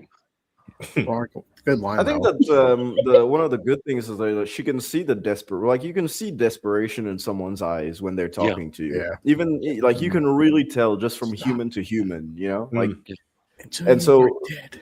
seeing that aspect and seeing his fear and his willingness to save her and what he already did. Like this is the only point where your adrenaline is going down just a bit, you can start to maybe think Mhm. clearly. Kyle Reese has the training to think clearly in under stressful situations, but an average person like me or any of us on the panel, like who hasn't been in the army or anything like that, like your mind will be frazzled. As much as you think that you're going to be a Kyle Reese in this situation, you're definitely just going to be a Sarah Connor. You know? Yeah, the problem is that, I mean, even so, Sarah, at this point, whether what he's saying is true or not, you can tell that he's dedicated to this, and so you might not want to start some shit because he's crazy and he thinks this, then he could kill you. And if he's not crazy, then you have another problem. Yep. It's your only safeguard at this point. And even if you go to the cops, you've seen what this guy can do to a whole ass nightclub. So it's like, what's the stopping him from just entering the police station and fucking everyone up? Like, there's literally nothing, because you've seen him tank how many shots, shotgun blasts specifically, and just get up and continue chasing after you this entire time. It's like, this is your only hope to live. So you're just gonna have to stick with it, regardless if you like it or not. Yeah, the whole horror of like, look, how can you stop it with these weapons? I'm not sure, and so far you can't. There's no current modern guns that can stop this fucking thing. Yeah, not at that time. You ask Kyle to be like, "Yo, Kyle, have you tried a headshot? I don't know, maybe it could blow his dome off or something. Go for the eyes, maybe." It was a nuclear war. Oh yeah. Just look at how sincere he says it. You know, he says it calmly. Yeah. That's the thing. It's like he's trying to calm her down as well, because he knows that you'd be stressed the fuck out in the situation. So it's like, calm down. I have to explain this to you. You have to understand it. And I'm explaining it with so much sincerity that you just have to believe me at this point after everything that you've witnessed. Yeah, and to a certain degree, I mean, he's a bit, like out of his element. During combat, but all of this shit is dead to him, right? Yeah. This has been nothing but ruins. All of the people that he's seen walking the streets or whatever, none of that is totally alien to him. Dude, I couldn't even imagine being in this situation. Like, it's crazy how we have so much unrealistic reactions from characters nowadays. It's like, dude, the amount of tension that you can have in a movie comes from characters acting like real people. So what would you realistically do in this situation? Well, you wouldn't even know. You wouldn't even begin to comprehend what you would have to do. You know, that's how bad it is. You wouldn't even begin to think about what to do or where to go. So you just have to be dragged on. Again, that's easy to rip out the steering column with that, right? The key part. So there's a single pin that holds him in. Okay. Wow. But the trouble is, I mean, we do have so many movies where everybody is, has some kind of superhuman reaction to everything. They always seem to have. They always seem to be able to figure out a way out of a situation. There's never any form of panic. There's never any form of fear. There's no real, genuine human reaction to a situation that, to us as your average person, is going to put us in absolute, make us apoplectic. Yeah, your paper lock, right? You're just overwhelmed with everything, and again, it's the lack of sincerity in Asuna. But some of the characters feel like they've already read the script. Yeah, exactly. And like a lot of people forget, a lot of writers tend to forget that character reactions are how audience reacts. Like, if a character doesn't take a scene seriously, then why should the audience take the scene seriously? If someone dies in front of you and the character is just laughing it off, and if it's not like a nervous laugh or something like that, then the audience will just be like, well, all right, so am I supposed to be sad? Am I supposed to so there's no stakes, so this is all a comedy, and Well, yeah, because every time there's a dramatic thing happening in movies, they always have to have a fucking gag, like some MCU shit fest. Yeah. It's really, really bad. It just lowers the stakes down to horrible levels where you're not fully exploring the material that you have in the script. And I feel like that's a big issue in terms of this movie actually fully explores the simplicity of its material, which is why simplicity is sometimes really good, because you can delve deeper into the character sensations, into what's going on screen, and how to show the audience what's going on screen rather than tell them. It's I mean, we're one of the missing. things that I think a lot of people misunderstand when we say simple is easy. No, simple is actually hard. It's harder to do something simple than it is to do something complex, because complex is just, okay, let's just braid a bunch of shit together and then here you go, and I'll dazzle you with bullshit. Doing a simple story that is still effective is difficult. And that's why I think a lot of horror fails, because a lot of filmmakers, just in general, that's why we have a lot of bad horror movies, because in general, people think the horror is the easiest genre to do because you can do it the cheapest. But no, horror is legitimately, in my opinion, the hardest genre ever to pull off properly. That's why we have very few actually good horror movies, because horror, you have to look at not only the script, you have to look at the underlying abilities of what we have, of what the script represents. It shouldn't just be what you see on screen in horror. The monster has to be a manifestation of a character's deep, closeted sentiment or something like that. And then you also have to add the tension, you have to add the pacing, you have to add every single thing for it to work. Every aspect of filmmaking has to be turned up to 11 for a good horror movie to work, which is what a lot of people don't understand, which is why we have a lot of shitty horror, because people think it's and easy. the shitty horror, all the shitty horror just seems to be jumps and gore, and that's it. It's just jumps and gore. But the reason that you have so much shitty horror is that horror fans aren't demanding. I mean, they'll just show up and go, "Oh, look, I was here for the kills. Get the fuck out of here." Yeah. Exactly. A very smart decision, because she knows, very, very smart decision from her, even though she's under pressure. It's like, the cops will literally shoot you down, man. This is America. This is Hold fire. He's not a black guy. Hold fire. Entire car sequence, couple scenes were sped up for the cars moving faster. Is that like that's yeah. Okay. Well, it's because they're going to be speed limited where they're driving, and depending on the complexity of the stunts and things like that, you want to. It's like what they do for hand-to-hand fight scenes. They undercrank it, so they shoot it at a lower frame rate, and then so that when they go back in post-production, they put it to normal 24 frames per second, so it looks faster. Exactly, and it looks better because it's more fluid. But you still have to shoot at a lower frame rate, depending on how much you undercrank, because you can get like some of those shots there. It's a little too much. It's why it looks a little janky, because they're speeding it up too much. Yeah, I think it tends to be undercranked by about 4 frames, so it's only a minor undercranking. So that minor undercranking is, once you have back to your 24 FPS, it looks pretty good. But if you're trying to make 30 mile an hour look like 60, then you're doing it half speed, which really looks jank when you play it. That looks. I think the behind the scenes of Captain America: Civil War, when they're running after under the bridge with the cars, that if you watch the BTS, it's actually really, really good to show you how they do that to make the cars look as if they're going fast and the guys are going faster. It's a pretty good modern example. Using practical effects and not green screen. Oh, here we go. This is pure. This is so fucked up. So fantastic with makeup job right here.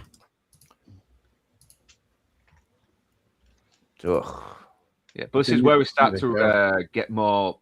We're actually seeing him reveal himself as the Terminator more. Because he's just told us he's a Terminator, but now we're actually seeing it. We're seeing the mechanical parts. It's so well and again, the benefit of this being here at this point is that the audience now realizes what's going on. So when they have the talk in the police station, where it's like, it was on PCP or this and that, whatever. We are going, no, that's not right. Ahead of them, and Sarah going, really? Oh, okay, whatever. And you're like, no, Sarah, what are you doing? No, I mean, it helps to build the tension. It kind of knocks her back to reality a little bit as well. She started to believe Carl Reese, then they say all this logical stuff. He's on PCP, he had body armor, but then she goes back to believing Carl again, because she knows no way is this guy gunning down a lot of police officers and not getting killed himself. Yeah, well, again, I don't care what you believe. I know that this guy is killing everybody. Let's get the hell out of here. I know. Yep. God bless Stan Winston for those great effects. prosthetics as well. Right. Not bad. That arm looks amazing. It does. It's weird because 80s practical effects, especially body parts, they have a very specific look to them. I don't know if it's the skin color or maybe it looks a bit like chalk, but it has a very distinct look. It's the it's foam foam rubber, latex. Yeah. Okay. When you get a little later, you start getting into silicone, and that actually looks a lot more. Oh like yeah, silicone. backward. Yeah, because the 80s they really started going on the KY jelly with the animatronics, didn't they? I mean, that's use that for a number of reasons, but the problem with foam rubber is that it doesn't have the translucence that you can get with silicone, so you don't get it's a pretty the light flat. I mean, and the amount of painting that has to go onto, something as simple as a piece of skin, because we have so many different sort of mottled effects on our skin to to make it look natural. To paint up a piece of foam latex, it's a pretty tough job to make that look pretty realistic, That's Stan Winston for you, man. He was a genius when it came. He was, yeah. Lucky enough to work with him. All the small details. And Kyle does tell him, is like, the thing is, we actually do Beat me to it, Rachel. So eventually humans do win. Where Skynet's whole premise is Skynet's desperate because humans do eventually win. So they've won. They've won. This is Skynet's last gasp. Oh, except for T2, where somehow they managed to have some liquid metal shit just laying around and another time machine somewhere because. And we did send my Terminator back. On my eye because I got a lash stuck in it. So yeah, I hate when lash gets stuck in my eye. I lost the brows, but the lashes are going strong. There you go. It's interesting how contact lenses in the 80s were a lot tougher to get removed. Okay, contact lens is going to back. I managed to get it out, but it always PSC is bleeding. Is owie, owie, ow. Yep, that's what you get when you leave your contacts in too long. And yet, I can understand him better this way. Yeah, me too. Yeah. I don't care at least it's fucking there. Yeah, so there you go with the skin that just isn't especially good. Yeah. Plus, even it kind of looks like Arnie, but it doesn't. But I think it just makes him look creepier, a little bit more off. There's also another thing with foam latex, and that is that you get shrinkage with foam latex. It just doesn't stay as the shape that you originally make it. Once you baked it, once you pulled it from the mold, there is still some shrinkage, and you couldn't avoid that. Yeah, and it doesn't spring back like silicone does. When you demold it, it kind of deforms as it comes out. Yeah. And the silicones that we have now are so good. Oh yeah. There is one little plot hole here. How did he get this accommodation? Did he kill the person for it, or I don't know? Is he just he probably just broke the door and walked in? Honestly, Sure, yeah. I say it's LA. It may be bacon. I uphold squatters' rights. Yeah. You cannot evict me. I am a foreigner. Again, I love this. Is I remember the first time I saw this, and this scene where he's talking about it, and then this guy's delusion is so good. And I was like, oh shit, this is some really good writing. Yeah, Silverman is such a fucking smoky. Kyle's like, I didn't build the fucking thing. It's become a right meme on the lava factory on Facebook. Yeah. Here we go. Every time someone asks a plot hole in the movies, they go, "Well, I didn't build the fucking thing." Yeah, but that's the moment that right there where he goes. Most paranoid delusions are intricate, but this guy, nothing requires evidence and all that. I was like, oh, you clever motherfuckers, I see you. Yeah. Yep, and he tries to do the same with Sarah Connor as well. He goes out of his way to keep her in the mental asylum. Yeah, but this whole crash about by Michael Biehn and Kyle, such great fucking dialogue where it's like, he won't stop finding her. You still don't get it, don't you? He's screaming. Yeah, and he's like, look, I've cooperated. He'll find her, he'll kill her. She's gonna get fucking killed if you keep me here. Of course he's angry.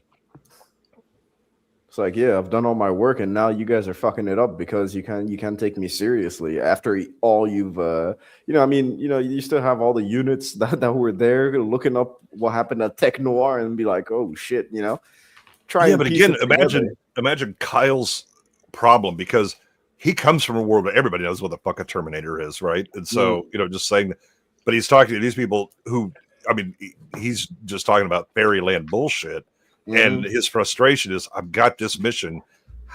How the hell would I ever convey this to them? It's true, yeah. Right. It's true. Yeah. What would you what do you guys think about, you know, movies that use normal, like, today's pop culture? So for example, a movie like, well, something like All of Us Are Dead, where people are already aware of what the concept of a zombie is. Do you think that can be more interesting than when they do a story where people don't know what the concept of something is, as aware as, well, even though the public who's viewing the movie is aware of what that is? No, I think again, if you're depending on setting, I mean, you have to deal with kind of what you know. I mean, there's a reason she goes, you know, we don't have it. You know, you can't make things like that. You know, I'm not stupid. And he's like, yeah, not yet.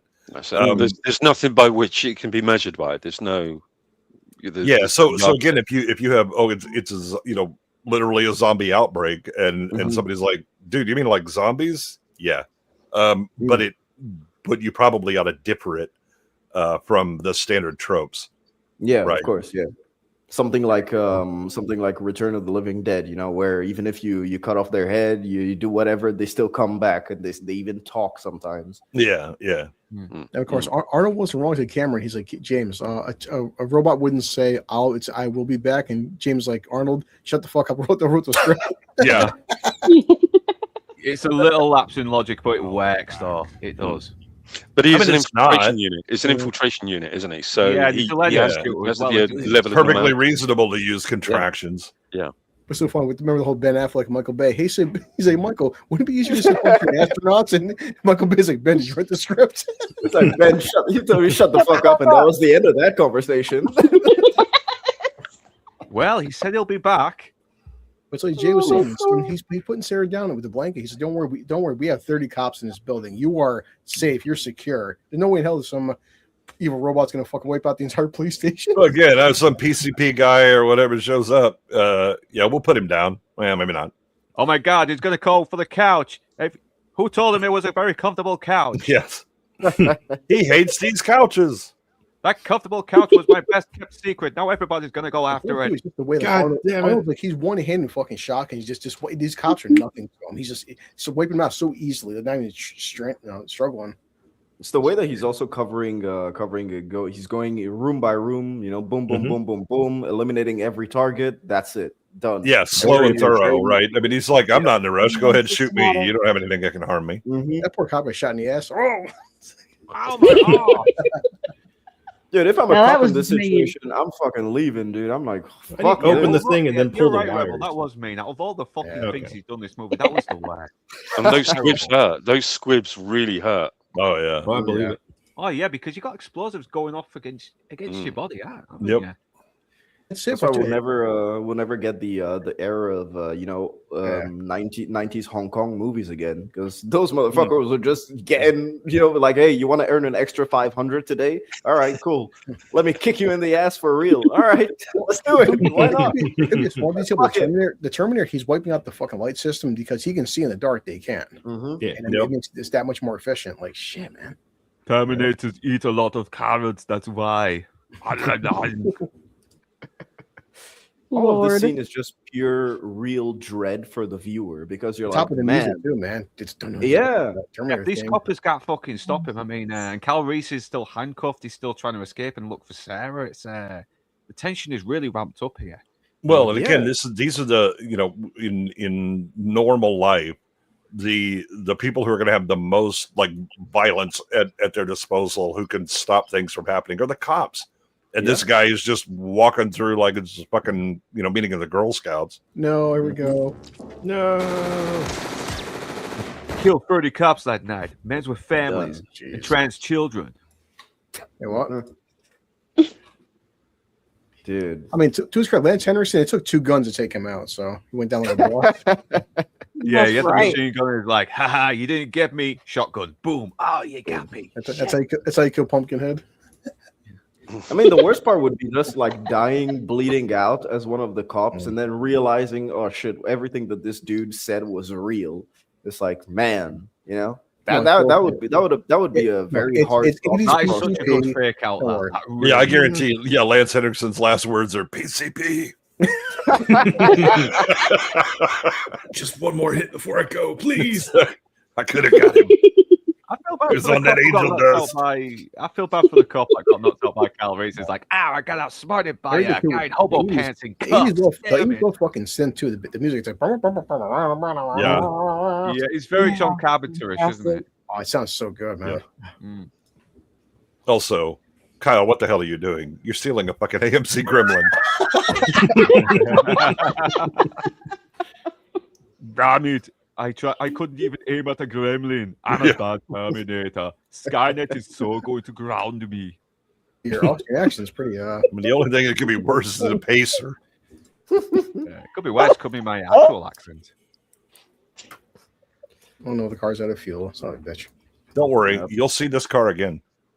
Oh God. Yeah, I think Dick Miller will see a gremlin once again sometime later, right? Oh yeah, definitely. Yeah.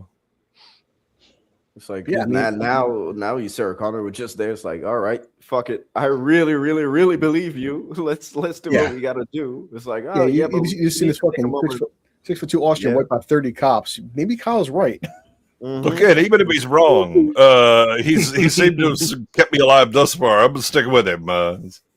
Yeah, I'll stick with him and I'll let him stick it in me too. So yeah, absolutely, but not yet. He hasn't started dropping the lines yet. Oh, we're a little early for that.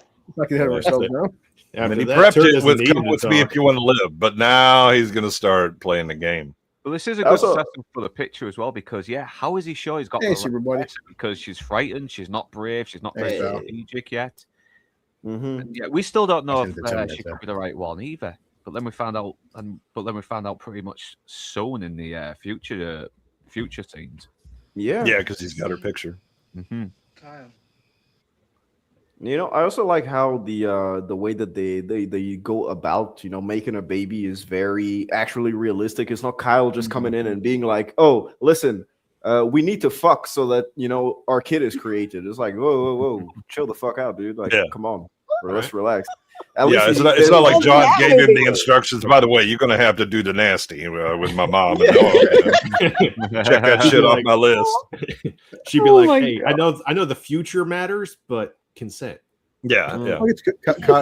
Hey, Kyle, you've been shot. That's not that bad. You've been shot. No, that's Terminator Genesis writing right there. I didn't agree to this. One thing, Kyle, you got to nail my mom. The only way to do it. The only way to do it is to play on her daddy issues. She had major daddy issues. Exactly, she would not shut the fuck up about it when I was a kid. Okay. Yeah.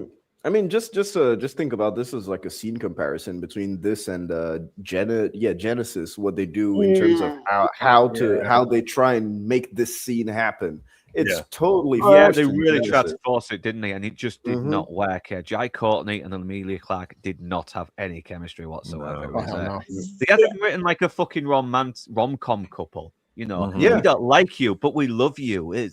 Fuck off. Fuck off. Yeah, and again, I mean the stakes of this, but also, psychologically, after encountering some sort of deathly threat, you tend to get horny.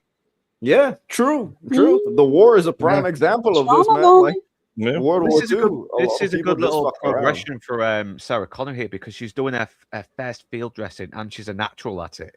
Yeah, but she's also she's annoyed, right? Because again, the weight of the situation is on her, and she's like, what is this? Do I look like a mother of the future and all that? And he does it. And he's like, he kind of grimaces, and she's like, oh, sorry. But then it gets done. He's like, no, it's a good field dressing. Yeah. He's showing his gums quite a lot, isn't in this scene? I think he is. Yeah, as well he should. He loves dunking on you. Leave her alone. He's like, by the way, Gary. See these healthy teeth and gums? What's up? Too much gum to teeth ratio. Hey, those blue eyes make up for all kinds of sins right here, okay? Stop it. I'm the hobo pants. Even in the apocalypse, we have better dentistry than England. Seriously, You're in the fucking future. You're fighting to survive. You can't get good health insurance anywhere because it's all blown to fucking smithereens. You got good teeth for some reason. Shit. Okay, they're not in England. Now I'm wondering what they had to eat aside for each other. Probably canned Rats. food. Oh rats yeah, as rat. I well. mean, they show us rats. Not a lot of meat This on is the rats. rat burger. Yeah, they have the kid Okay, that's first- proud that he's first the hunter. burger He got over here. a rat. Well, I mean, look at Michael Bean's physique, though. He is so freaking lean. Compare that to Terminator Genesis, where it looks like Jai He's Courtney buff. grew up around a protein factory. No, it's, You know. it makes Yeah. sense for him to be lean as well because you know he's fighting to survive. You know, food resources are a little bit low, and he's not always getting a chance to. I know. Yeah, again, they're gonna give preferential food to the fighters and those who protect or whatever. But the thing is, everybody's gonna be borderline starvation. Yeah. Mm-hmm. Yeah, and the Of course character's they supposed to be in his early 20s, but because he's been at war for so long, it's Yeah, it kind looks of like he's aged 40, him yeah. out Looks of it. older. Yeah. I mean, all of this, like you can just trace it back realistically because you look at the, World War One, World War Two, you 40 look at the years people old, who've full come head back. of hair. Yeah. Yeah. All look really old after the war. Yeah, then you get the Ministry of Ungentlemanly Warfare, where you got Alan Richardson looking like a fucking Stay stank. down by day. I won't say a Yeah. bad word about Cavill because we all love him. Of course. Don't you dare. Everyone wasn't even rationing. They were just like, "Fuck it, eat all you want, dude." It's like, yeah, I'm on a bulk right now, while he's right next to a starving kid. It's like, yeah, I defend We Cavill. stole the cows off some farmers and ate them. That's why we're so bulky, you know. Cavill's the only British guy I'll actually defend. So, well. he looks at the starving kid. He's like, "Hey, man, I gotta get my protein intake today. All right." Yeah. Don't go to sleep. What are you gonna do about it, kid? Imagine the amount of rats that you'd actually have to eat per day to bulk and look like Jai Courtney. It's like, what? Too much. He looks way too Yeah, much rats like actually a went meathead extinct playing because of calories. him. I can see Calories playing a Terminator. because- I think can't that play a villain. Reign of Fire does this actually really well with Matthew McConaughey and Christian Bale. Like, it Yeah. really does that. Yeah. That them all being very lean in the situation. Even Gerard Butler, he was quite lean in that. Yeah, and the think that was concern about weird. food and rationing and all that. Yeah. Mhm. Yeah, that's one of those films that seems to have gotten better over the years. Definitely agree, dude. I've been wanting to make a video about it, talking about like movies that shouldn't exist. Well, especially at that high budget, like it just shouldn't even be a thing. Yeah, I've got a big list of hidden gems, and Rain of Fire's on there, up there with Brainstorm. How big do you say Jai You Courtney? get on that turf. What? How big did you say Jai Courtney was? He was quite bulky, man. Yeah, you said like 200 something. I don't even know what I don't know what pounds are, dude. I mean, I'm European. I work in kilograms. Well, there's 2.2 pounds in your kilograms. Yeah. Damn. Sorry, I Man, got curious. Yeah, I'm doing butchers- math over here. Yeah, Yeah, our probably butcher's actually 200. using pounds No. anyway, so. Probably 200. Yeah, you would. Yeah, definitely 200 then. Jai Courtney would have been a better Terminator because he can play villains a lot better. I mean, Yep. look at him in the Terminal List and Jack Reacher. I mean, he can. These He's poor really good. kids. He's The really one good at TV being- set on fire. Boy, times are Yeah. hard. Even that movie. They're where he still does better the- than Alien Earth. Oh, yeah. What's on TV today? It's always fire. Yeah. It's fire all the time. It's either that or Alien Earth. Fuck it, take the fire. Let's go. Let's go. There we go, Red Burger, best burger I'll ever have. The only Jack burger Courtney is I'll even ever good have. in that movie where he plays the serial killer, where he feeds people to sharks. That came out not too long ago. That wasn't Like, bad, actually. Yeah, He can do a really that's good a pretty villain. good movie. Yeah, There we go. We got the picture. there's a picture. And now, Rose, you'll find out why he didn't bring it with him. Yeah. Mhm. So the dogs. So Fun the math dogs. for you. No. I So, mean, the Turk, only place fun I math could for have, you. fit that picture was Yeah, on my go ass. ahead. Apparently, you would need 1 rat for every 3 kilos Ooh, of a wow, person's weight Fucking hell. wow, Per day? per day. That's a lot of Jesus. fucking rats. A rat genocide just to feed that boy. That's what I said. They went extinct. I mean, All for this one motherfucker over here who just loves rats. Every day he just finds different ways of cooking rats, like their potatoes. Like, yeah, fucking stew today, grill Steam rat, tomorrow. ball rat. Doesn't even debone them. Just how bad things were. It's like one T8 or T600 is wiping out fucking like 50 guys, man. Like, holy shit, man. Like, Yeah. Mhm. Of course, yeah, just There's arms- also that. Billy is toting some pretty heavy firepower with him. Of course, in the whole like the red eyes, just they're so terrifying too. In Yeah. the dark. Yeah, and I that's think he why was he like a doesn't have the fellow, picture. I think this guy was like a fellow Burnt Mr. up. Universe as well, like Arnie, wasn't he? Mm. You know, I really like films where they show you how dire some situations can be. There's that really underrated Owen Wilson flick where you know he's in Thailand, and then there's like the political thing, and he's with his wife and kids, and they have to escape because they're after him because it's like his company that like fucked up the country's politics. And there's a scene where he has to have his children eat dog, but he doesn't let them know that it's dog because they just need food. Yeah. And so like that, it's there to show the audience like, yeah, the situation is very dire to the point where you have to eat man's best friend. Yeah. It's like, Yeah, it always reminds me of the Anthony Hopkins movie. I think is it Alec Baldwin said it? Where Edge? Yeah, The Edge. And Hopkins talks about the thing that kills people in survival situations. It isn't the situation, it's shame. yeah.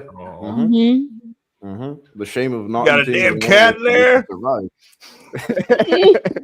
Yes, All I got ones the he cat picks in too. there. His name is Whiskers. Love how he just does a slow turn. Yes, you know what? Yes, This is you know, actually all the- my interface for Twitter. Yeah, once again, it's visually showing is a learning computer, isn't it? He's learning a little bit how humans interact. Yeah, because he's heard it. He's heard it said. It was the first people he ran into. Of course, plus two is like seeing the flies come on his fucking forehead. He's just that much more detail. Yeah, it's like he hasn't really tried to take care of the wounded bits of his skin. It's all getting. See, infected there's now, again, dying there's a off. black guy gets out the way. He's like, God damn. Yeah. So I think in the again smart. These are the best fucking characters. But I think in the like in the script or at least in like the novel, the reason that his skin goes pale and he's starting to die is that his heart was shot during the big shootout.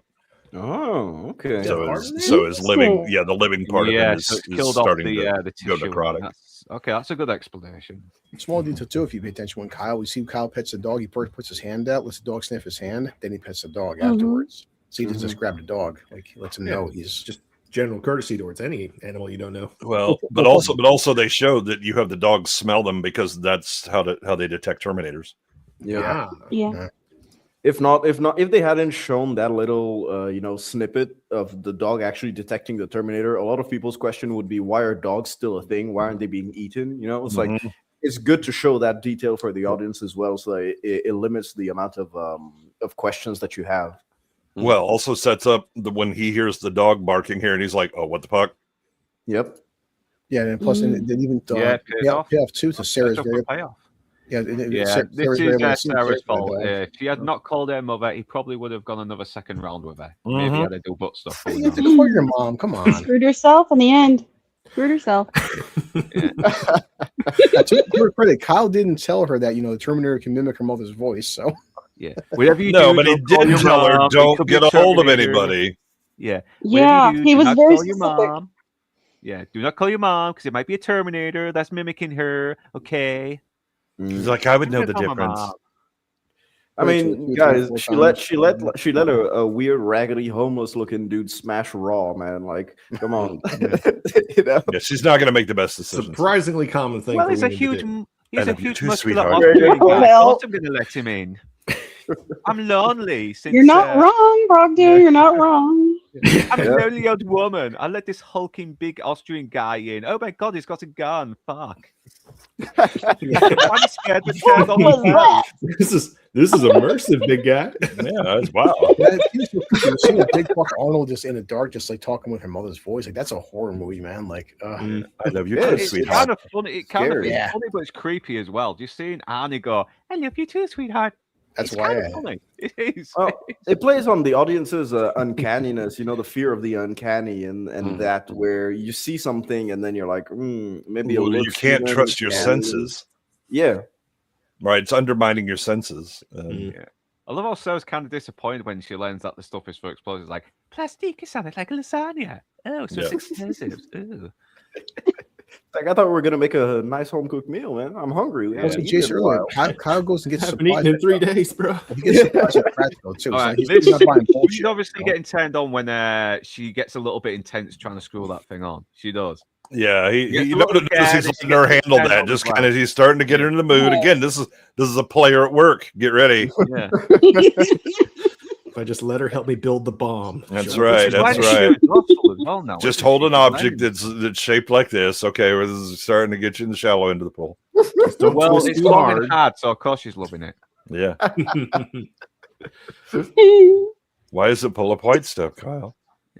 And you know the one thing that this that was a good one.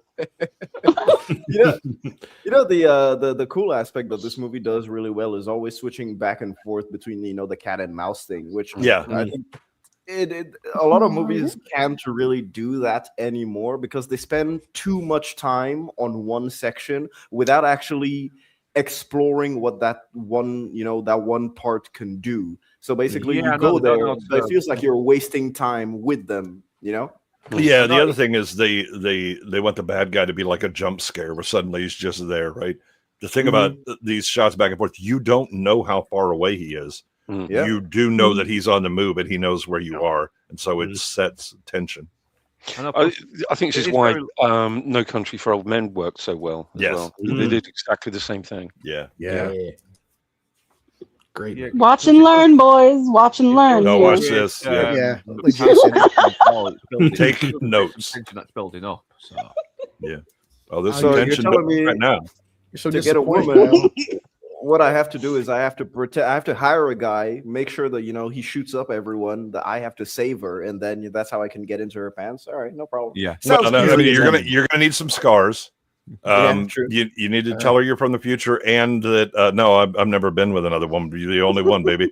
And then I crossed, I went across time for you. Oh, that's it.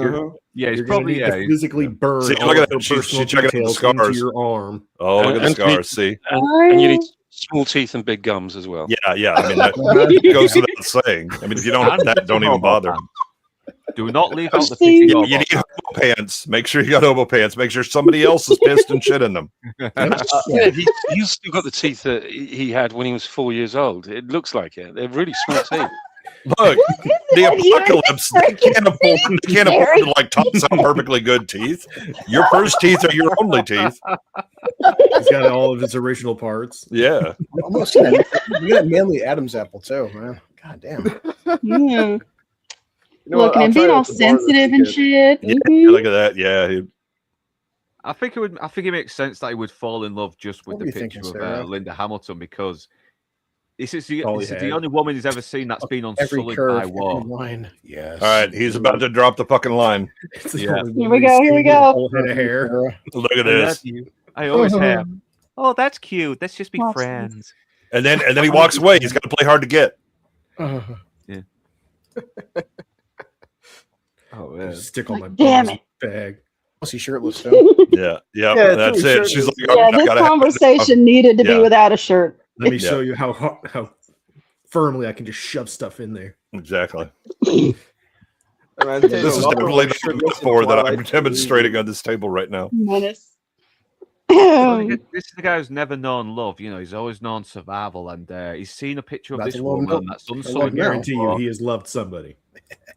Wasn't been the best sex ever, but Maybe not love. Maybe love isn't the word.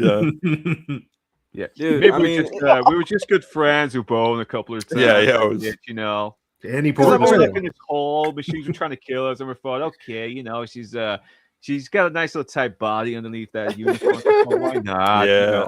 Yeah, and unfortunately, she's the one that got shot trying to throw the bombs. So Yeah. There you I go. was totally ready to bone my girl again, but then the HKs blasted her, and there was no way. Yeah, Yeah, and I now, mean, I now, tried to collect it up pieces, but what are you gonna do? and now See, she's doing technically- the deboning. Oh yeah, technically, if he hadn't boned before, this sex scene would have been over like 10 seconds. yeah, exactly. Exactly. She touches him, and immediately he's like, "Oh, sorry." Yeah. He's been proper no fapping since he was a kid, Now, the good news is, give him about 15 minutes, he'll be recovered. Yeah. Audience, There's you a- can probably there's a make out a lot little bit of backed up. nipple underneath that, Yep. It's a beautiful scene with great piano background. We totally just didn't fucking destroy. Like, Oh, some of you did. Terminator is cock blocking them now. I'm the cock. Gary's just Arg.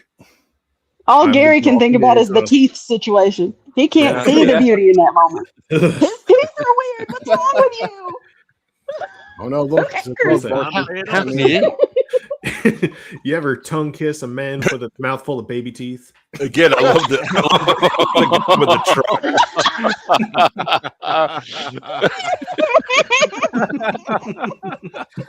Hey, baby, nice gums.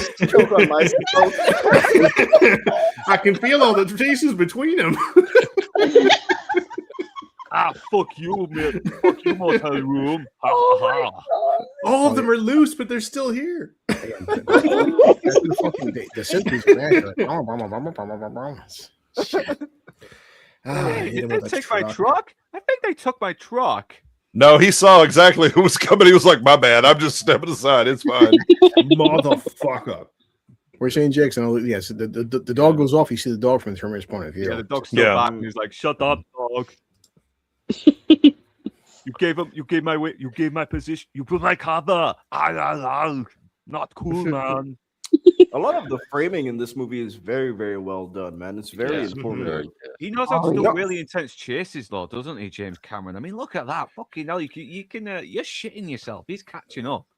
Well, it's kind of an issue where that's why we miss live action James Cameron instead of Avatar James Cameron, because he had so much more to offer on the action scenes. I mean, even just as a consultant, I think he could offer a lot in modern Hollywood. Yeah, 100%. Here's the mistake. He let her drive. Yeah, she fucking crashed the car once. What's to say she's not going to do it again? True. Yeah, the God Like King was views right. on this Yeah, thing? Sarah Connor is fucking awful at driving. She's She is. terrible. Well, girls are. Yeah. yeah. So Women, again, it's know your accurate limits. to human psychology. Yeah, it's true. Women, for God's sake, do not drive any car at all. Know your limits. You'd have to be so perfect with the timing. Oh yeah. Hey, Terminator show me how to build pipe bombs. God damn it. Yeah. Haha, you missed me. You suck at throwing pipe bombs. Ha ha ha. I should have put shrapnel on these fucking things. They're all smoke bombs. God damn it. Realistically, if Sarah Connor was the one throwing the bomb, she'd probably make it fall back into the car, and everyone would be fucking. Yeah. Movie over. Yeah, done. That's a speed up shot right there. Obviously, yeah. I mean, just having I'll see go ahead. actors having the wind blowing through their hair and seeing them actually outside of the car is like it just adds, a layer of 100%. Yeah, reality brings its own complexity that you don't have to fuck around with in CG. You've seen real stuntman putting their safety at risk as well, pulling these stunts Mhm. off. That's Yeah. wild. Look I at was that. just Oh, man, watching you feel it, man. yeah. You feel Dude, it. that You So feel good. That first crash with the cop car, just slamming right into a concrete wall. Oh God, yeah. Really good. Hell. Poor like all stomach of felt this. the bike. Holy shit. Plus, I just Hey, love man. seeing cars get fucked up for real. There's something about it. I don't know why. That's why Michael Bay, in my opinion, is still on top, regardless of his shitty scripts. Like, Yeah. he's still there to do what he needs to do. It's like, yep, he can do it really, really well. There's one thing he's good Oh, at. God. And it's mayhem. Boom. One thing I love about this film is with Terminator is that as the movie goes on, the only part that's human just peels away more and more to reveal his true self. Yeah. Mhm. While in the second one, he's becoming more human. Yeah. Mhm. That's because it's a child's movie. Let us have That is- nice things, damn it, Jay. He's a pet. Terminator is right here. Unfortunately, you're settling for Timu Terminator, and No, He is. Teamy He's just- Terminator he's is in just a Dark pet, Age. isn't he? He's a pet in the second movie. More than anything. yes, my pet Terminator. Yeah, but he's a He's badass. something now. Yeah, He's shame a they fucking turned him pet. into a fucking curtain salesman in Dark Bad. You need to have butterflies. La la la. Dude, you shouldn't have to tell me twice. I'm know, once I that's- see your face, Don't I'm even need fucking to off. fucking speak. Yeah. I'm out. Right. Well, now to be fair, that guy was white. If it was a black truck driver, if it was a black guy, once Arnie pulls up in the car, it's like, hey man, what the fuck are you? Oh shit! Boom. Hell no. Gone. Goddamn Gone. crazy crackers No. with their metal skin showing through the human skin. Next What time the you're hell, going to man? see me is when the TV crews are here and they're interviewing people. Yeah, man, I saw the whole thing. Dude, he goes to the telephone booth. It's like, hey, Shaniqua, you won't even believe what the fuck just Yeah, happened. oh, there's some bullshit up in here. White people be crazy. No, of course I walked the hell away. I ain't stupid. Damn it! How the hell am I not catching up to them? That Is this shot the fucking vehicle's top terrifying, speed? man. Mm-hmm. Fantastic shot. It's like, where can these guys go in this situation? It's like, Yeah. fuck. Nowhere. Honestly, the fake head looks better when it's like in quick shots, like just like now. Yeah. Well, also, it's had enough damage that now Yeah. it being fake makes sense. It was. It makes him look creepier as well. It makes him Right. look even more menacing. It's Tell, but there you go. Boom. We're definitely not going to see rear projection. And there it is. I told you you'd see that gremlin again. Come on. She got And to fucking quote the far song, away from that he explosion. got him burning. I got me burning. Oh my god, the song just came back to bite me in the ass. Ow. Oh my A lot of God. things the movies undersell with explosions like this is like the actual Woo-hoo. force of the explosion will mess you up. Yeah. Oh, Yeah. yeah. The concussion The and then the heat. light. The light is the other thing that was Yeah, fucked the up. other guys did that well when Mark Wahlberg and Will Ferrell get just to survive an explosion, and they're like, "Oh my god, this is so deafening! How the hell do people walk away from explosions and not feel deaf?" And even That poor extra's on fire. the first thing of Heat, you know, when they're talking to the guard, he's like, yeah, he can't hear you, he's fucking deaf. It's like, yeah, of course he'd be deaf, you know. It's like Yeah. that's Yes, how like- it should be. Yeah. They're like, notice he's bleeding out of the ears. Yeah, we got to do Heat one day. That's a fucking bang of a movie. It's not a good movie. No, it's good. Oh, no, shit. right. Uh-oh. Wrong. It's Uh-oh. not. Everybody glazes one fucking scene and then goes, "Oh, it's a great movie." And I was like, the problem is, there's another 2 hours plus of movies surrounding it. Oh, yo, Edward Goodwin, yo, yeah. Mhm. The We're red gonna do a glare, good man, Michael Mann fire. movie. Do Thief.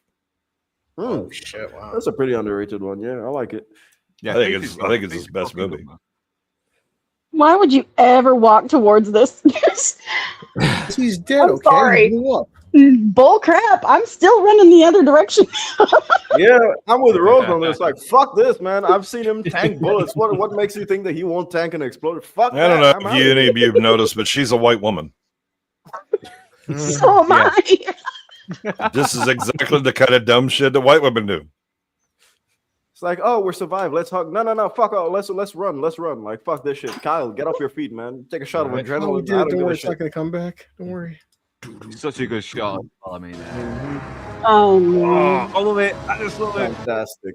Yeah. Bum, bum, bum. She's like, you gotta be fucking kidding me. God damn Yeah, it. the music's like da da da. Here he comes to kill you. That's what Jay said. Watching this when I'm 5, you're like, this is a fucking this shot scared the shit out of me as a kid. Yeah. Like, looks at the shot. janky movements. It adds to the terror of this because it's so janky and disgusting. And the unnaturalness. yeah, Mhm. it seems so alien.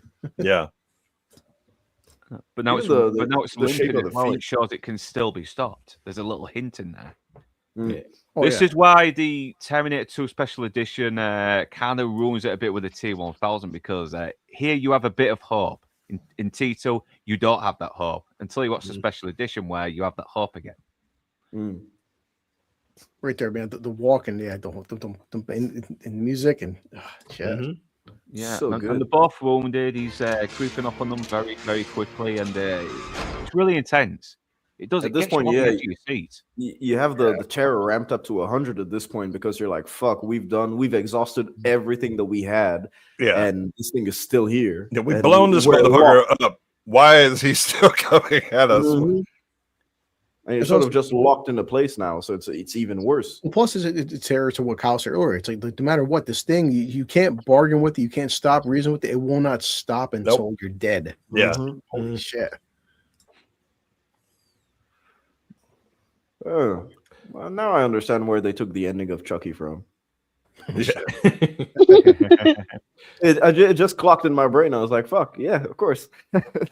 In the toy shop. Sarah, Kyle, who wants right. to hide the soul? Now I love this bit of Sarah's character. Yeah. Yeah, it shows just how our character has progressed as well. Because now she has to be the strong one, doesn't she? Yeah. On your feet, soldier. Yeah, well, again, she's thinking about it's not just all about her and all this stuff. She's like, okay, this is the life he lives. On your feet, soldier. You know, move it. It's like, You man, can sort the of make shot of the, the Terminator you can coming sort of through make the good. assumption that all the Look time at the the way it horse moves in the too. horse. Man. It's so gross. Oh, look at that, yeah. Yeah. Plus, you can sort of make the assumption that all the time they spent in the motel room, there is a little bit more like stuff is taught her as well that we haven't seen yet because they've been there for quite a long time, haven't they? So I'm just curious to Jay and Gary. So this obviously the Terminator is it's stop motion. So like they have this puppeteers like controlling, like moving it one frame at a time. How do you So it depends. So like the long shots are stop motion. These aren't. This is an actual torso that you have people carrying and moving around. It's huge too. Like if you see the behind the scenes, like it's fucking massive. Like, Jesus. Yeah. Puppeteering should make a really good comeback. Well, it is making a comeback. Practical is making a comeback in general. Yeah, no, we've seen that with Project Hail Mary, and they did a good job with that. The problem is like you have to stop having budgets of fucking $250 million goddamn dollars. Agreed. Well, I remember Seth Rogen. He did an interview a while back where he said that there was some times where he wanted to do practical, but the studio would outright tell him no because they said that it would cost too much and that CGI was much simpler, and plus they could fix it in post. That's the catchphrase. That's the biggest problem is they don't want to let go of the control that they have as a studio because. You know that when you have your thing cheaper, done on though, set, in the long run, it's crazy expensive. Exactly. Yeah, Proctor, you definitely like it's way more expensive, but they have way more control because you can change whatever you want in post. That's the issue. With practical, you have already. You have to reshoot. Yep. But isn't it where the problem really lies that nobody actually has an agreed upon vision? So there's once you actually have something. Once you have the vision of something, you explain it to the studios. You have all of your storyboards if that's the way you want to go. Or better still, trust it to the director. Trust the director that you've given the job to make you a good piece of. Also, too, Gary, he had that fucking steel pipe. He's bashing a fuck across the head and just doing nothing to him. He has to act towards that as well. He has to act towards like air as well, or to someone anyway. Well, that's this effort, man. Got him. Piece of shit. Done. Here, hold this for me. Big ass hole. Here, hold this. Put the explosive near my dick. Now I have no robot dick. He's like, look, I penetrated Sarah. Now I'm penetrating you. Here, have some of that. We're never gonna fight Spanish robot maids now. Almost as good as the head explosion from Scanners, man. Also, get to this. That's great. So Kyle just put a pipe bomb to his torso. This thing is definitely dead. It's not coming back ever again. It's dead. It's roll credits. I'm sure this is done. It's fine. That's why it's so good as a horror film. It's like, for fuck's sakes, how do you stop? God damn it! Yeah. You start rolling the credits, then you just see its hand grab like the first it's like line of credits. throws that shit back down. Yeah. Fuck no, we're not done.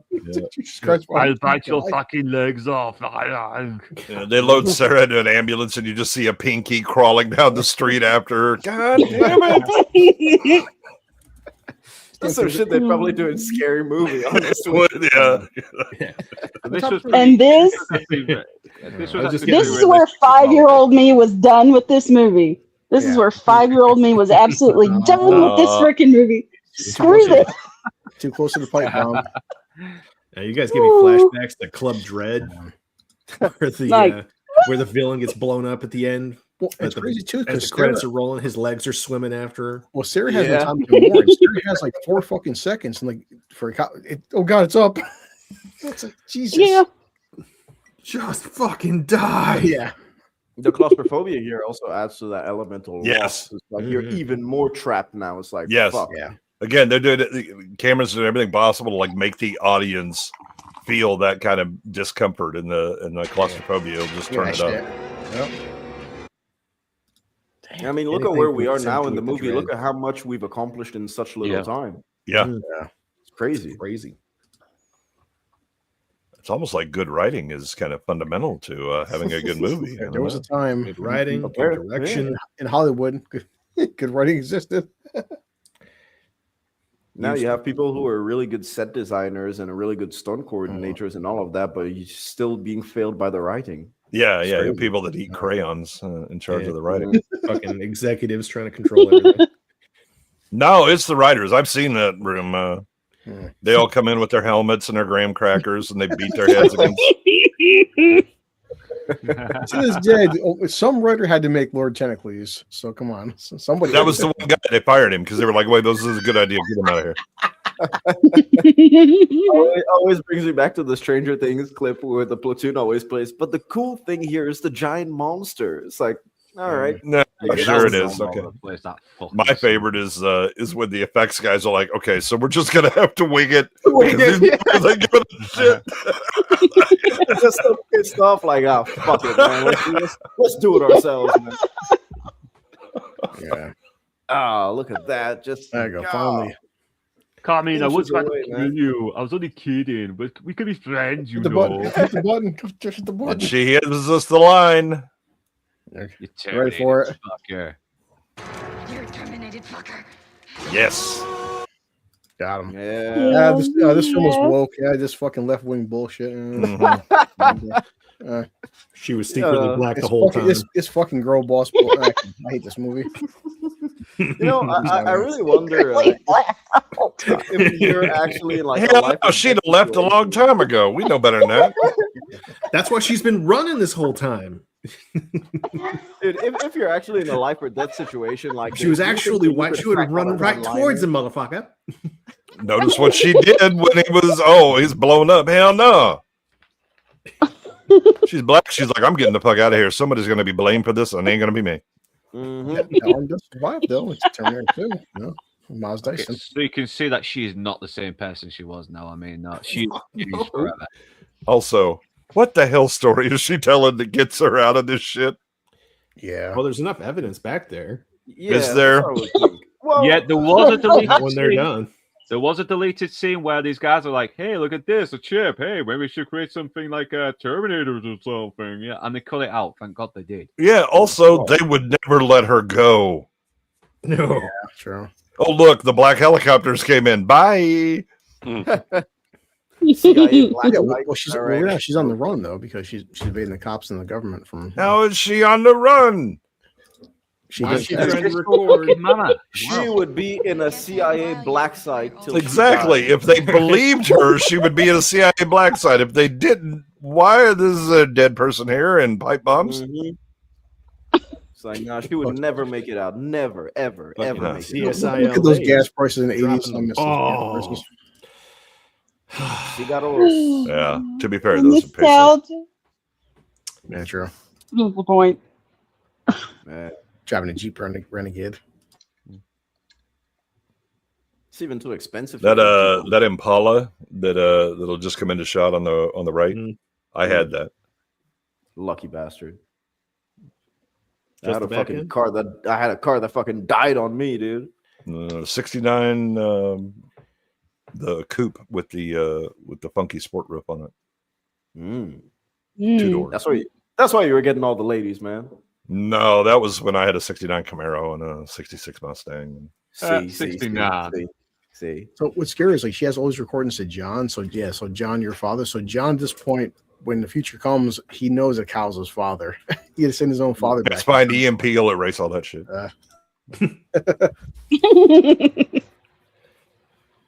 It's like, yeah, I got little John.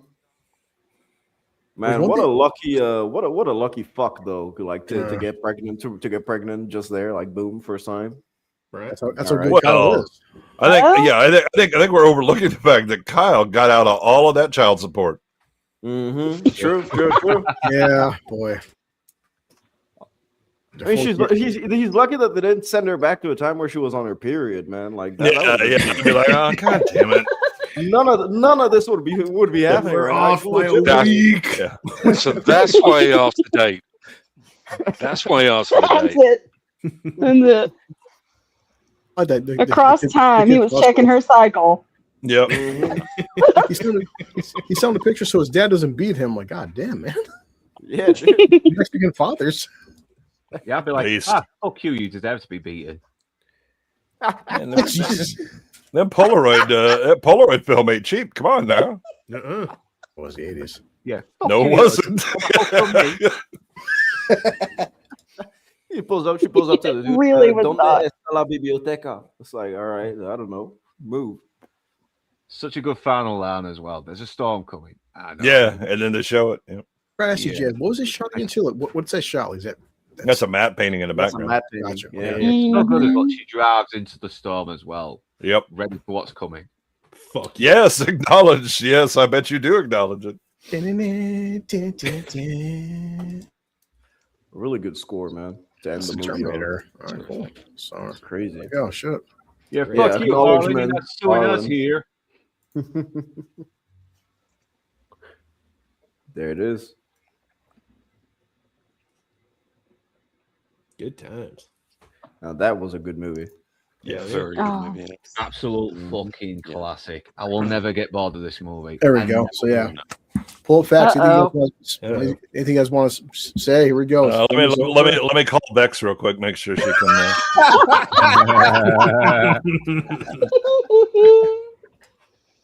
She'll never live it down. Never. No, hell no. I think I've already mentioned my trivia with the I mean, whole- in effect, I can look up. So, Felix, you said the first time you watched this was 4 years ago. Yeah, like 2021. That's the Yeah. first time I watched it. Let's Well, see. 2021 wasn't 4 years ago. Yeah. Was Yeah. it? You do the math. It's You fine, have right? to remember. Five. That's why I'm very much doubting the fact this is the 100th episode of Blues show.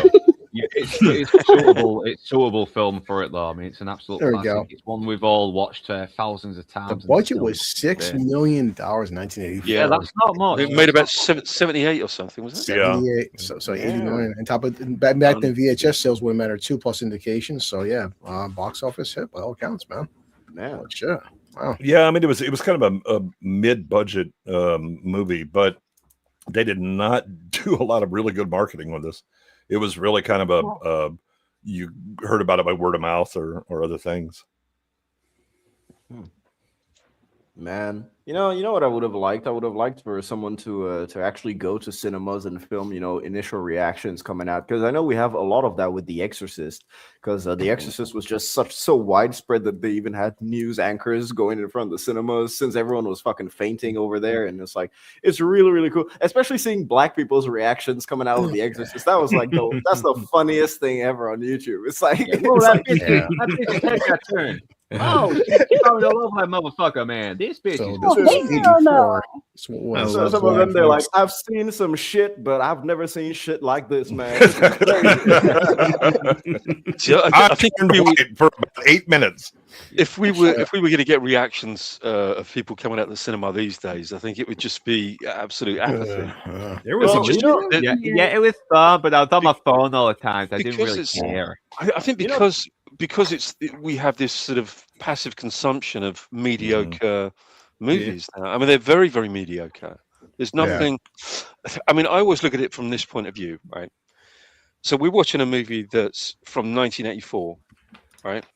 So how many movies do we think that are coming out today that we're still going to be watching in 20, 30, 40 years time? We're Very not, rarely. I think, is the Very answer rarely. to that. We won't be watching any of them. Even in 5 years' time, we won't be watching some of today's movies. Yeah. I think there'll be more of a curiosity than anything else, than something that's What worth was enjoying. T3? Look up T3. I don't know, man. There's actually Bill's movies are there's actually timeless. this Oh, go ahead, man. I was gonna say Bill's movies are timeless. I don't know what y'all are talking about. Damn. So, there's actually this YouTube channel that I came across like a couple of weeks ago, and it's this guy. He's like, he doesn't have a lot of subs or anything, but he goes and interviews people right out of the theater, and like he's fucking hilarious, like really really hilarious. And so he just goes up to random people and he's like, "All right, so what do you think about the movie?" And then he just and he does it for almost every release. Like, it's really really good. I'm trying to find his channel name right now to share with you guys, but like it's I think that now he's not getting a lot of views, but I think in the future it's going to be a really nice time capsule for people who are looking for it. Yeah, there's I think it's a Austin, Texas TV station. There was a gal who used to like be like their movie reviewer or whatever, and she did a lot of interviews, but she was always outraged about shit.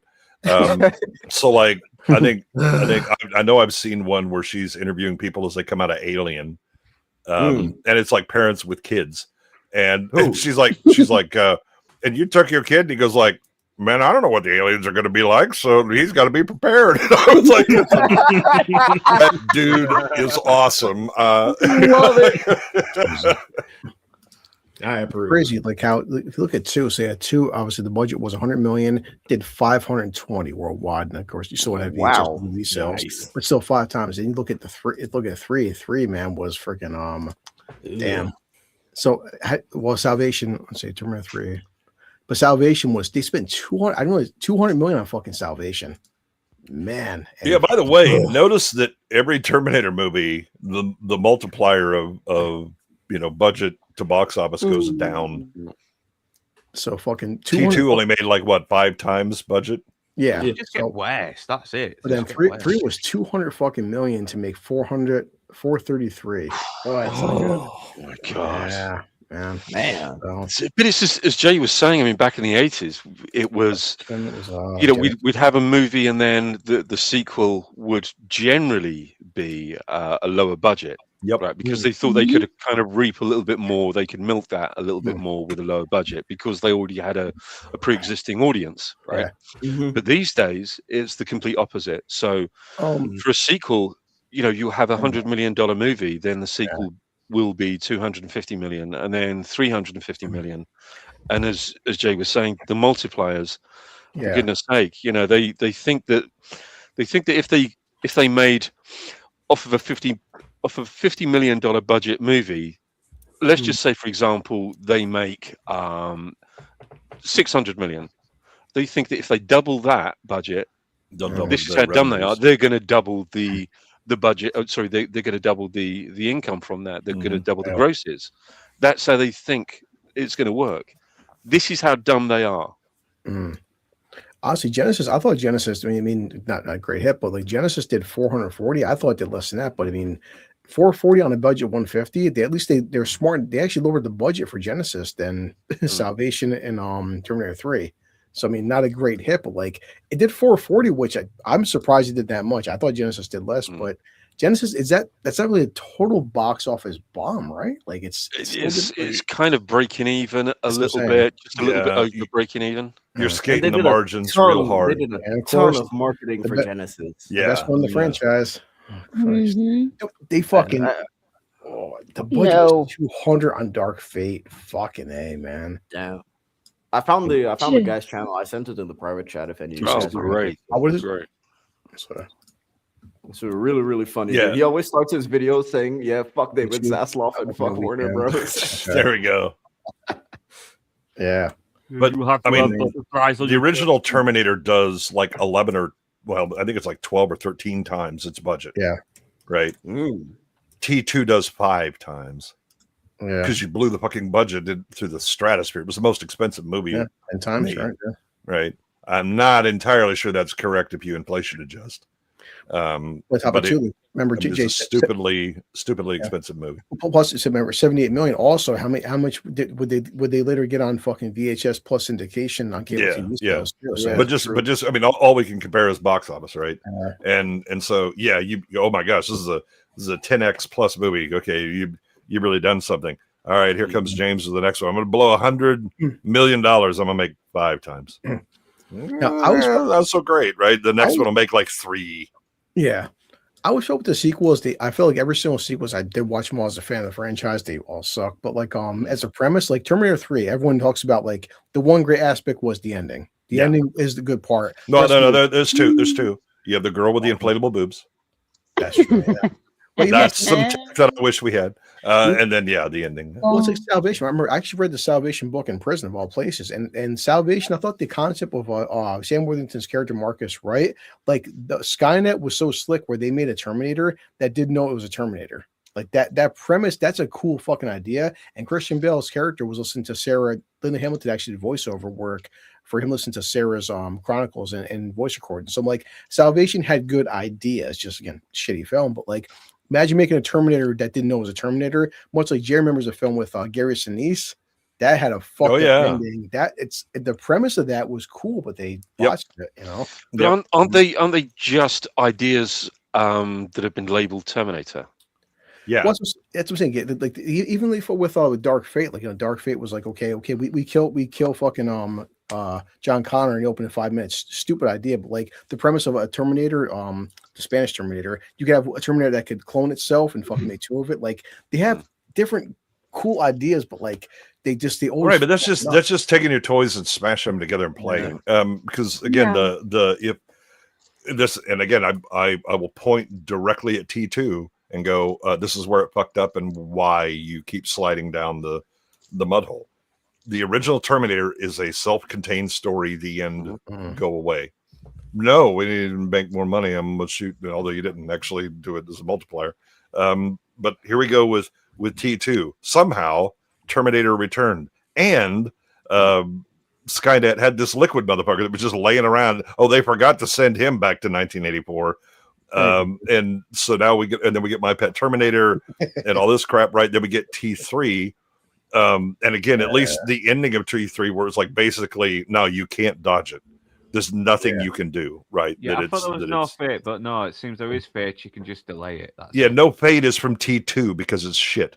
Yeah, and of course in T3, and we're seeing this in the theaters. This, at least that from action set piece, the fucking crane scene was fantastic. That scene, the rest of the film was apparently Arnie actually bumped up some money as well to help out that scene as well. I mean that's a very well shot fucking scene, but like the rest of it just right. But again, if what you're here is for the spectacle or for cool tech toy or whatever, you're not making a movie. You're not telling a story, right? Yeah. And that's again if you have a good story, you can forgive poor camera work and poor set design and sketchy special effects and bad acting if the story is good enough.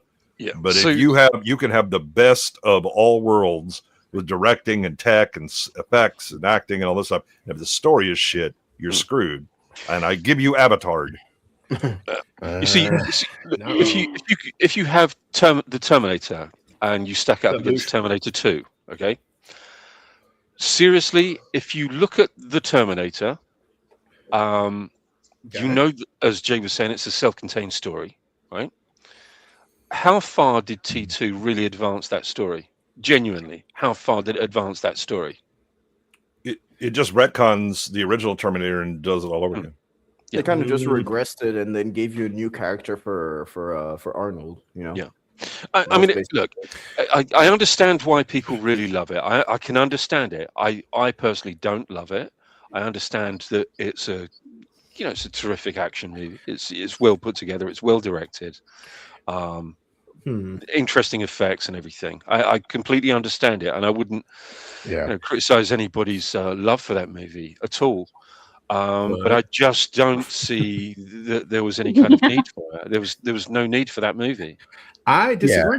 I mean, I think because Sarah has the best arc in the film, but because it was the whole remember the abyss, the whole liquid metal, like those concepts. You see Robert Patrick became such an iconic character to like Arnold. So there's so many. Again, what you've done is just good, but I like the tech. It's cool. Yeah. What's the story? Well, the story is the Terminator is great father to John. Yeah, but earlier when we were talking, we batted around stuff like, say after the first movie concludes, you start asking questions about what could be going on, like what happens to the body of the Terminator in the first movie. Yeah, second one answers that.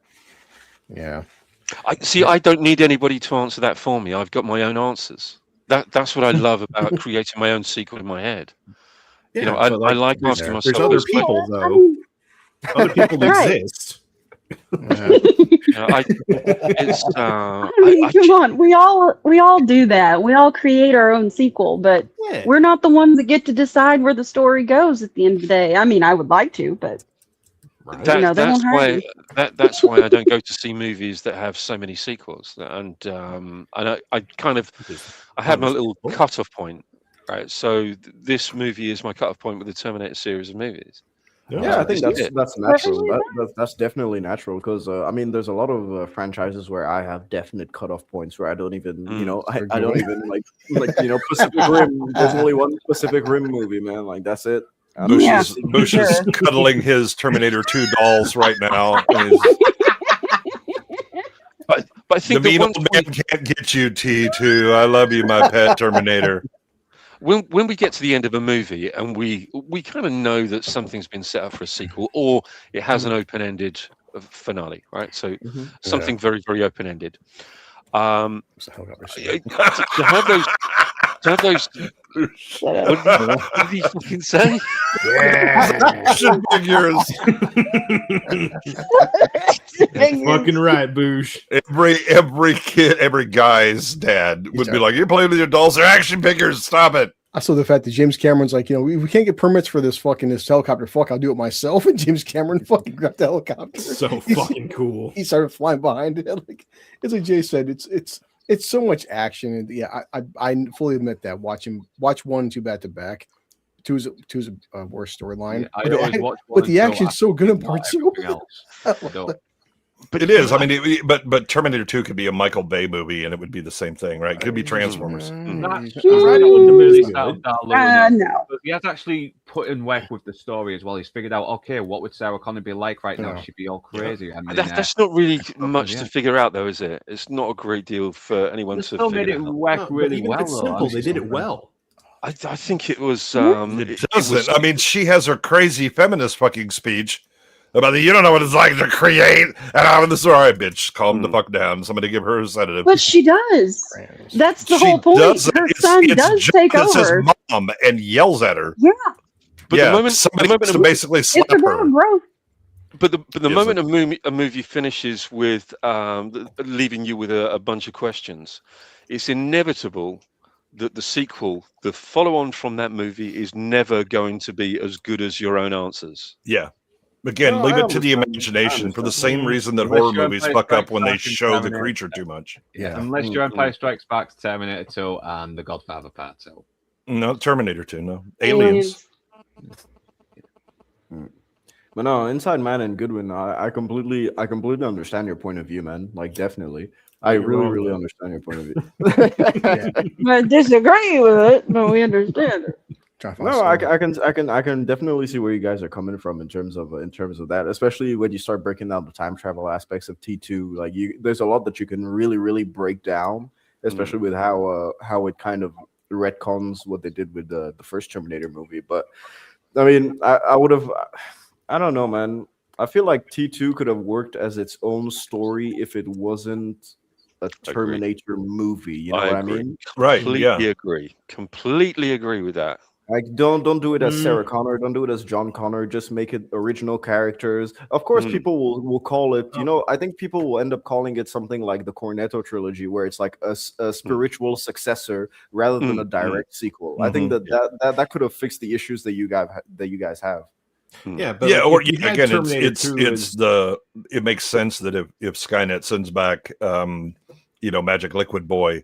That was its first attempt to take out its the danger that it had from somebody who was going to be the future, and either it works or it doesn't. But then Terminator is about that. John is the replacement for that now, and Skynet's grid was smashed and it's done. Right, this is its last guess. The problem is that doesn't make room for all the other fucking sequels that they want to make. What's like you guys mentioned with Michael Bay, like this? Remember being a kid, 2007. I was like 22, but like the first time I muted up. No, Boosh, history did not change because of T1. That's actually a closed loop. That's it with Michael Bay. Like, despite his Transformers is a pretty fucking retarded storyline, but like the first time I seen Optimus Prime in 2007, like do this shit right here, I'm just like, who animated this? Holy fuck! Well, dude, the thing is that like back in the first trilogy, they actually took the effort to really try and animate every single part and make sure that it would work on the Transformers. But then once you reach Age of Extinction, which I think is the fourth one, they just sort of they do whatever. That's why it looks like they had an explosion in a knife factory when they transform. It's just sharp pieces flying everywhere, and then something else. Yeah. That's my favorite of the trilogy is Dark of the Moon, simply because of how like I turn off my brain. It's just rule of cool all the way for those 2.5 hours. I don't. Like, legit, it has so many problems, but the highway chase with the Jamaican Transformers, the ones with the dreadlocks, I fucking love that shit, dude. Well, it's Like it even- just awakens my even inner here, folks, child. opposite had me a fucking Jamaican face, like Transformer. seeing all the gears and fucking movements where it's like his mask comes on, just like all that Mhm. detail right there is that's again this 2007. I'm like, this is the greatest fucking CGI I've ever seen in my life. Like it's Well, Mm. CGI really peaked in from 2004 Yeah. to 2008 or 9. I would say Yeah. that's when CGI really peaked because you had the people that knew how to do practical effects that would mix it really well with CGI. You had all the VFX people on standby on the set. target is there. And so they would be able to help the director try and understand. And also, a lot of directors actually had an input and they knew how CGI worked at the time. So they knew what was going on. Why do you think, what's that thing called? Primitive War. Why do you think Primitive War looks so good on a small budget? Because the director and the writer actually knows VFX. He's a VFX dude himself. So on set, you know how to film your stuff to have the optimal footage for the VFX work to look as best as it can. Well, whereas nowadays it's just like you look at behind the scenes where it's just people dangling on green screen. It's like it's not the same. It's not the same. Yeah, I mean, -1, same thing, Yeah. right? You got a Same guy thing that with really -1. understands effects or whatever, and you have things like The Creator, which was, I mean, visually very stunning. really good. Sadly, it had the script that came with it, and that wasn't so great. Well, I have to jump off now because I'm going to be on Lance's stream soon. Anyway, Yeah. so All right, man. Take care, brother. You know this next, buddy. Terminator 2 fucking rocks. I don't fucking care what you all say. Terminator 2's a pile of shit. You're wrong, but we love you anyway. That's right.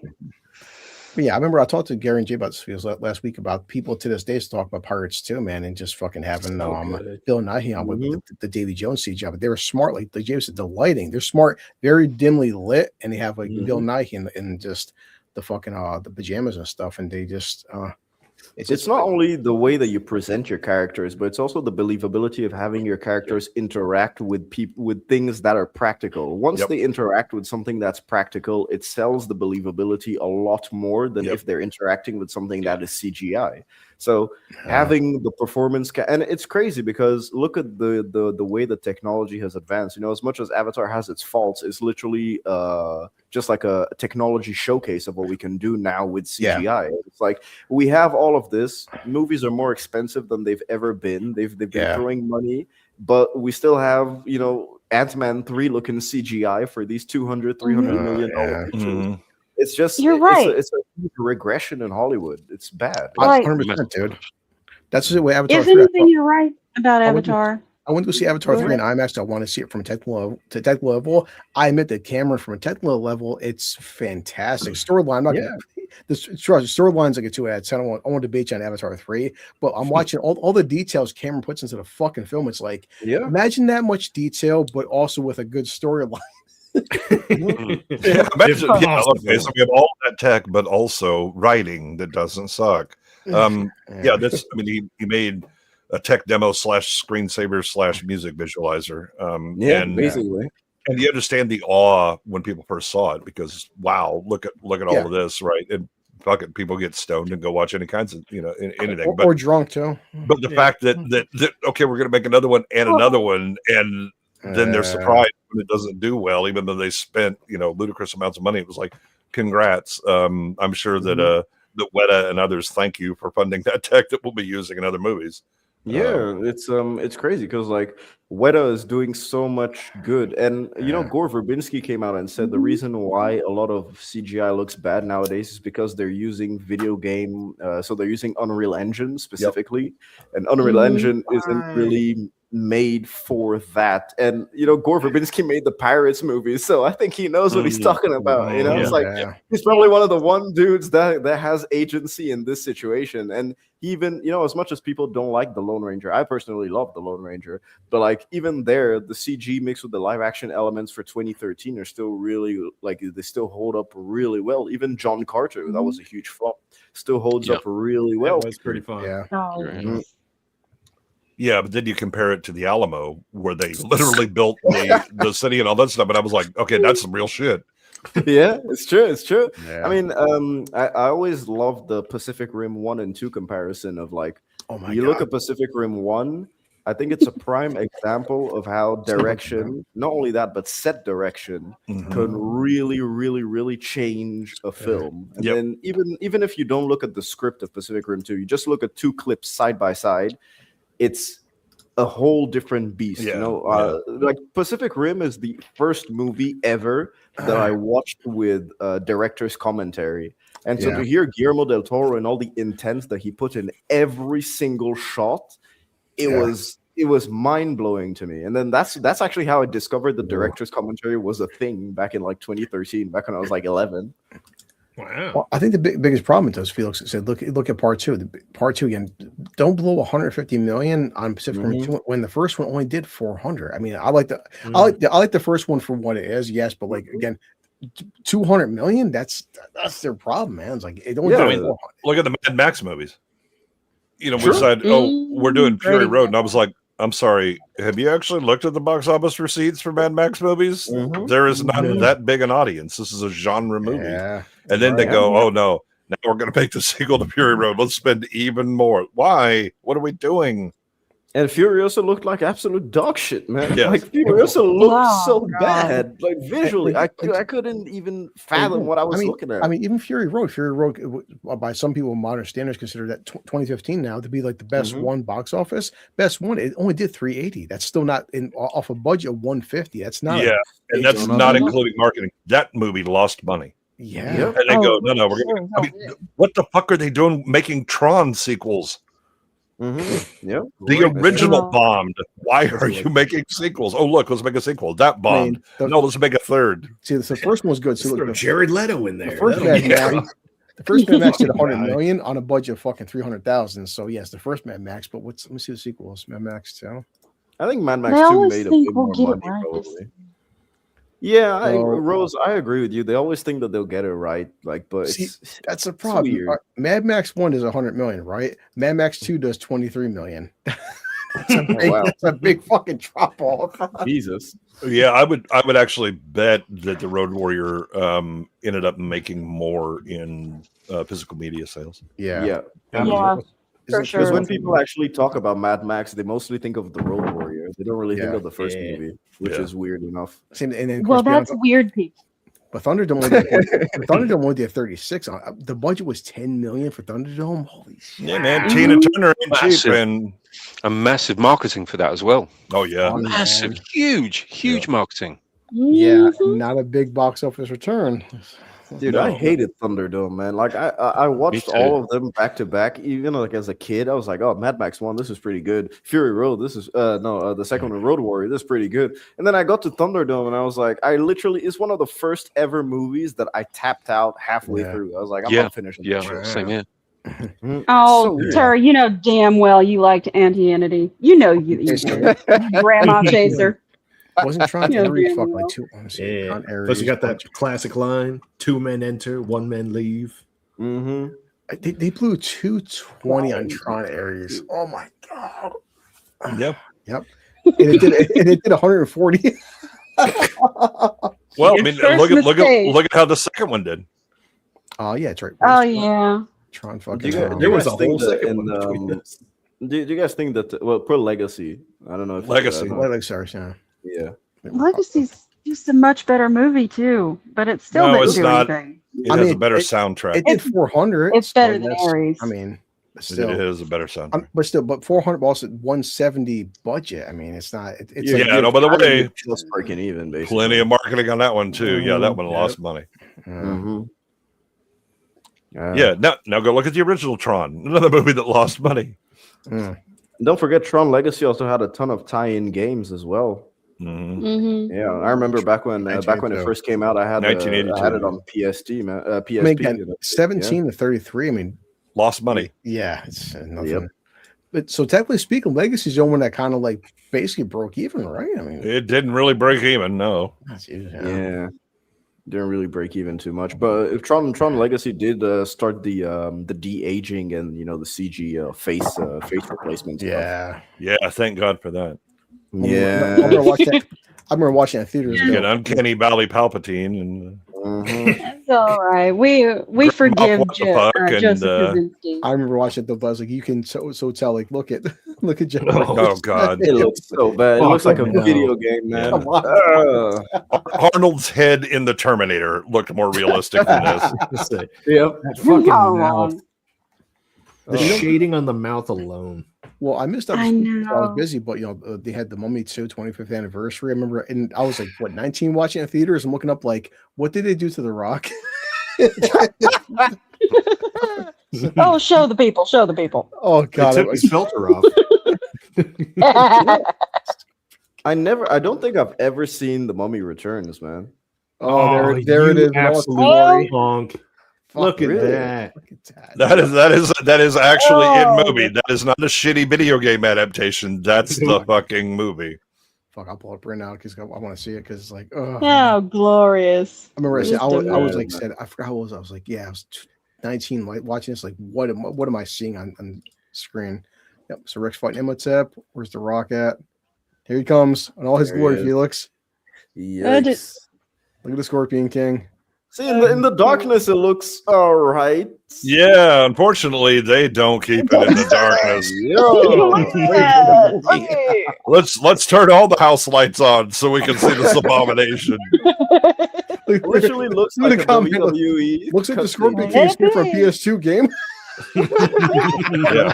First of all, don't insult PS2 games like that. Look at this shit. Oh my God, this was actually in Yikes. theaters too. The fact that they gave him a smirk too, it's like, nah, man, Yep. just don't. Dude, don't at do one Well- point, no bullshit, he does to people's eyebrow. Yes, he does. Yeah. That's why he smirks like that, and it looks so bad because Oh my that was God. his thing. And just Oh, I can no. smell what they're cooking, and it's shit. And what was I gotta look up what's the fucking Mummy 2 budget too. It's bad. Don't look. God. It's Well, I mean, crazy. 98 million, 98. but Wow. it did 400. So I mean, definitely it's Well, it was the Mummy. That's why. And this is why I don't take fans of the Mummy seriously. Look, we all know the CGI is bad, but everything that led up to it, we look at liked. that. Oh. It was just the CGI that was bad. He smiled. Oh, yeah. I said this last time on B-Sup. I'm not a huge fan of the first Mummy movie, man. Like, I'm not either. It's Fuck Disneyana off. Jones. seriously, like it just. I don't think it's a bad movie, but it's just like, Yeah, you and I have talked about this a little bit. You kept telling me that you fell asleep on the boat bit. yeah, that And was then it. That was like, I And then tapped I out. responded by sending you the chair throw gif. Right. How did you fall asleep on the boat bit? What's wrong with you? It for me, it's. I think it's the pacing. Oh, man. brace Like, right. I don't know. It should have Oh, been you're an hour. wrong. It should have been 2 hours. I showed Pacing We'll just cut out all that character development. Just throw that shit in the trash can. We don't need that. Get to the action. Yeah, honestly. Hold on. I showed it to Jane freaking and Garrett last All right. We do have to check though. Does the Scorpion King have nipples? Oh my God. Because if he No. does, he's better than this. I think he does. I'll find out in a I minute. don't think he did. I think I he like does. how Disney turns the comments off. I wonder why. I gotta skip through this shit. Uh-huh. Where is he? Wait for Felix. I mean, what's the point of doing? Oh Oh, my God. All right. First of all, yeah. Holy fuck. I'm Full head of hair. I'm so glad they went to Spirit Halloween to pick up that wig. Right. I can say you're welcome. I just have him bald at this point, man. He'll look better. Exactly. Look at that. Yikes. Felix. It's a different It's- freaking guy. It's a hair system. It's not a wig. It's like, why is his hairline so back too? Like, it's so. He looks like he's cosplaying a. Because that wig is trying to get the fuck out of this scene. It is embarrassed to be here.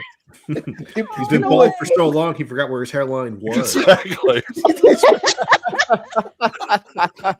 spent like $300 million on this movie. It's like one of those monks that used to like shave just half of their head, the front side. And No, that's part one. He's got that It just cane looks haircut. overall so bad, man. Look, you can tell that they're on the volume. Also, dude. it finally hit me. Oh my Whose God. hair it looks like he's stolen? Brian May from Queen. Come on, look at this CGI. Come on now.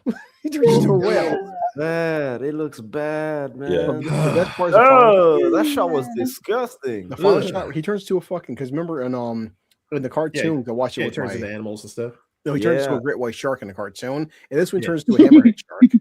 What? Yeah, pull it up. So here's the- Why? here's the CGI And the crab. crab looks exactly the same. Yeah, the crab hasn't changed. Well, I'm gonna find the C- good I for can understand- Tamatoa. Good for I can Tamatoa. understand them using a hammerhead if it was Anya Taylor-Joy or something. That was in Yeah. this. Here we go. Rawr. What the Oh, get the fuck out of here with that. Does Disney not He understand? looks like a that shrimp. when- Yeah. He looks like a weird shrimp. It's- So Disney doesn't understand that Piranha. you remove so much emotion when you do hyper realistic animals, man. Yeah. Like what? yeah, I mean the Lion King, but that's the problem. They did it for the Lion King live. Actually, He's smiling because most hammerhead sharks smile. Yeah. Isn't Dude, it Shark, cute? Shark Tail is better than this, man. Gary, did you notice he has Yeah. an unusual amount of gums? In his- Did you count his teeth, Gary? Did you make sure they were all the proper size? Are they baby teeth or? Do they They look could be fa- baby teeth. Yeah. Do they look familiar to you? Yeah. Yeah. The cute to the gum ratio. You know the worst part is I guarantee that this is gonna make almost $1 billion. I'm not sure anymore. I don't know about that. Because they've kind of burned I the hope fan not. base, you know. Because the only thing like with Lilo and Stitch is I watched it because I'm like I'm not paying for it, but like shitty film. Stitch they put so much work When into did that Stitch's fucking movie come CGI out?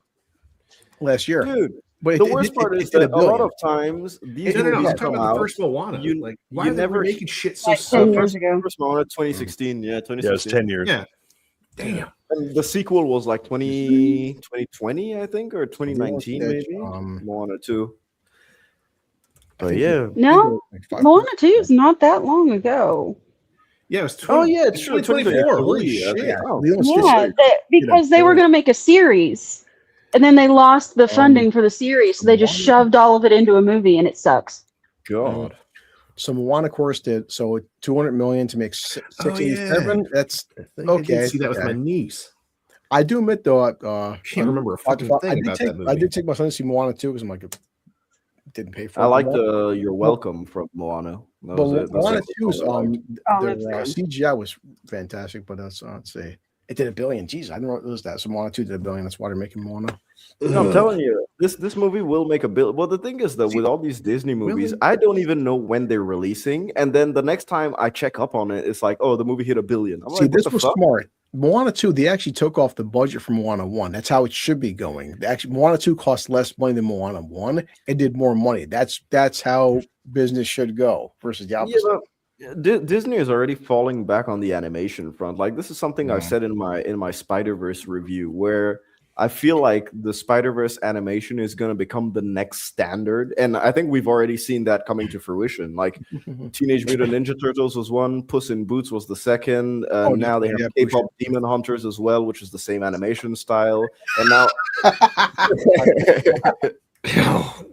Oh, At least Snape looks like his real hair, man. You know, Well, Dwayne is just. I love the there. fact that I have black friends who are like, I don't support Black Snape. Fuck no, dude. Christ. Yeah, but what do you think about The Rock's hair? The memes though are fucking hilarious. Oh, Yeah, God. maybe Oh that's my good. god, absolutely fantastic. I saw was one where swapping they were some doing of the the Vex earlier. scene where Snape dies, and then he's like, "You've got your mama's ass, Harry." I was like, They should- "Fucking hilarious." they should John Cena from Barbie.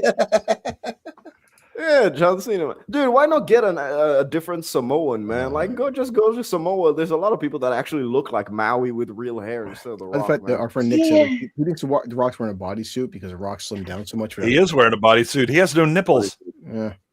Bodysuit. Yeah. 100%. Actually, I just Oh, yeah. Let's say It is a bodysuit that comes down to the elbows. The only That thing was- there is his forearms. he's got no That's it. nipples. He has no nipples. So check the Scorpion King. I bet the Scorpion King somehow is more realistic than this shit. Man, fuck though, what you just said, fucking making making some lean. It gets better. Watch it to the end. Oh god. Oh, Lord. God. What have you done now? I didn't do anything. I'm just sharing the wealth. Uh-huh. Uh-huh. And you know, the worst part is like The Rock isn't even a box office draw now. That's the thing. Oh god, It's crazy. His career is over because so many people know that The Rock is basically a brand instead of being an trying to find his person. nipples. Yeah. Let's see this. Where's Scorpion King's nipples at? Oh, they're First time, bro. First time. It's in 4K, so yeah, there's no nipples there. Shit. Yeah, no nipples. Yeah, I didn't think so. Yeah. They didn't want to track nipples on him. Yeah. No, the fact that they actually put, that was in theaters, and this was a $200 million fucking film. That's what's so goddamn funny. What year was The Mummy Returns? I think it was 2001. Yeah, 2001. Yeah. Okay. We got to put a little bit of an asterisk beside how he looks in the movie. That's not finished. They rushed the movie into theaters and did not finish. Yeah. But it still would have looked like shit. But it would have looked less shitty than it does there. Have you seen the trailer for the new Mummy for 2026? Boy, is there a new trailer or? Yes, there is. Yeah. Yeah, there is. Yeah. Oh, really? I haven't seen any of the trailers that released this afternoon. I know they released the Backrooms trailer, the Supergirl trailer. I think Rockfile just passed out. Fell out of his So the third Mummy budget was 140. It did 400 million. So it's just it's at that break-even point. But, just dying over here. Snape the Black Wizard, man. What the fuck? It's a playset, man. Come on, you can get that. Yes. It's look her all her glory. It's Lee Cronin. So basically, this girl, she's kidnapped, Felix, and she's gone for 5 years, and like she turns to the Mummy. Yeah, but what type of the Mummy are they trying to do? Like, because this isn't the same Brendan Fraser mummy. No, sorry. No, this is Lee Cronin's the Mummy. Okay, this is more horrifying. Different Mummy. The funny part, if you didn't call it the Mummy, it looks like a actual horror film. So, well, that's the thing. Is like what aspect of the Mummy are you trying to keep? Because at least Brendan Fraser, they tried to keep the classic Mummy. Even Tom Cruise's version, they tried to keep the classic Universal Mummy. But this one is like, are we just calling it the Mummy for name's sake? Right there. Like, what's going on? Oh, it's Bella Ramsey. I want to eat you. No, the face moved. That can't be Bella. She can move her mouth. Yeah, but this one actually had facial movement. I mean, it was didn't just look like a ventriloquist doll. Yeah. So you see, when I look at this, I don't see the difference between this and any horror movie that's come out in like the past decade. Where they have it's like this is possessed little girl, but they have to call it the Mummy. So like it looks like actually the trailer. If you didn't see this was the Mummy, it looks like actually a fun, creepy horror film. But like, why call it the Mummy then? It could be like Skinamarink 2. Yeah. It's like the Mockbusters. I don't know. Yeah, why would you call this this looks exactly like Exorcist Believer, man. Right? It's Annabelle, but in Egypt. Yeah. They're actually making new Exorcist this year too. Oh, fuck that. Because of course they are. Fuck that, man. Fuck that. I mean, what can you do to the Exorcist franchise that hasn't been done by so many other franchises already? Make it black.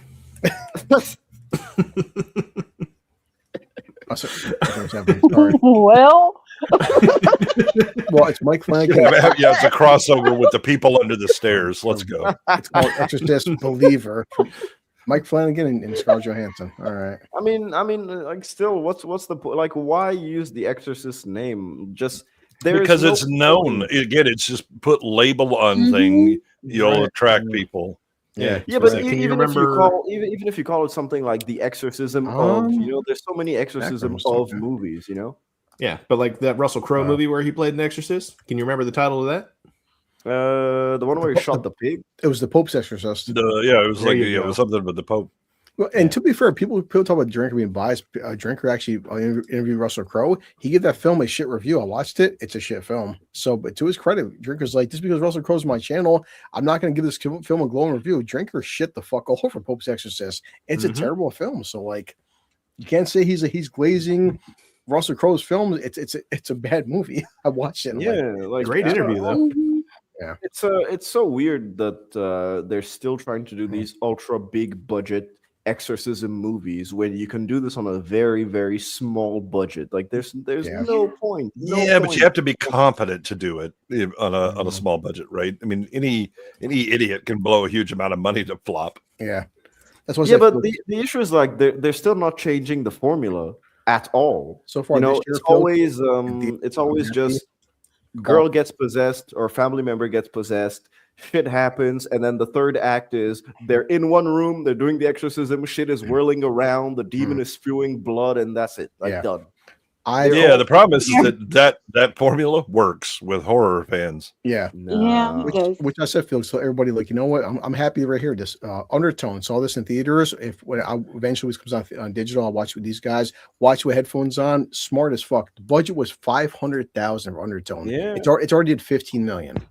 Well, see, on a budget of $500,000. That's smart. Now go look at Blair Witch. Oh wow. That's Blair Witch is an anomaly because legitimately that movie sucks shit. Like that movie is trash, man. I'm sorry. I love it. I'd love it. I love Blair Witch. I will admit though, Felix, like with Jay though, the marketing was fucking. Remember, what was it? The actors did it wait 6 months because everyone's like, oh my god, these kids really died in fucking. It was a smart internet. Yeah, they had websites set up and all this stuff. The one thing I will say about Blair Witch, if you watch it like on a TV or something, it is shit. If you watch it in the theater, there's what they're doing with the subwoofer is it? Yeah, look how much it made. I know you go, man. Procto, read. Read. I love the Boondocks, dude. I fucking as you should. It's beautiful. It did fucking $250 basically on a fucking weapons or something like a job application. So, but the marketing was genius. In my lifetime, this had the best marketing. It's Blair Witch marketing, it's paranormal activity marketing that you cannot do today again because people know that shit. Like it's done. You know, that's why paranormal activity became a huge franchise. That's why Blair Witch became a huge success. It was the first to do actual look at the first paranormal activity trailer. It was literally just people reacting in the theater. So, and plus the way that they released paranormal activity was limited screenings. So the only way that they could get a worldwide or even a nationwide release was through word of mouth and through driving. The old way, exactly. And so a lot of people, when they finally watch it, they would just be like, "Oh, okay, so that was actually dog shit." But you know, people have taken my money already. But the train was too fast to stop it. That's why it made so much money. Yep. And you can't do this. You can't do it again today. Every time a new movie comes out, they're like, "Oh, the new face of horror or the new side of horror or the scariest thing you've ever seen." It's like, I don't fucking believe it. I've seen too many horror movies to know that whenever you say that, your movie is either garbage or actually really good, and I'm not going to take the risk of sitting through a 1 hour 30-minute shitty movie. Yeah, but again, I think one of the things that we suffer from are utterly incompetent marketing people. You know, the ability to like build word of mouth and do a slow rollout, that kind of patience and understanding of how you're going to manipulate you know, the hype and all that takes actually competent people, which are embarrassingly missing in almost every studio. What Jay sent us? Launch the spell. Fire the light up staff for a real spell blast. Boom, doors open. Breakaway door, smash the storefront and grab the loot. Castle, treasure chest, and glowing staff. Oh my god. Rule the night. Check out my post above that. Oh, I see part the file. Man, like I don't know. Oh For me, Undertone is I'm actually looking forward to watch it, man. Because A24 A24. I don't know how A24 makes money. Actually, I'm very stumped on this. Yeah, no, it's I'm not sure they do. I mean, the director, he filmed the entire fucking movie inside of his house for $500,000, so it's smart idea. Listen up, this ain't no regular potion. First, this is brilliant. Then the weed and the cocoa butter. Yeah, that's it. This is the motherfucking potion of beauty.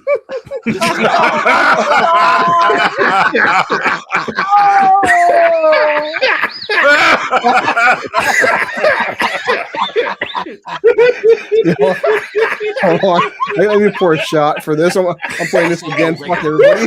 Oh my God. It's funny every fucking time. And cocoa butter. Yeah.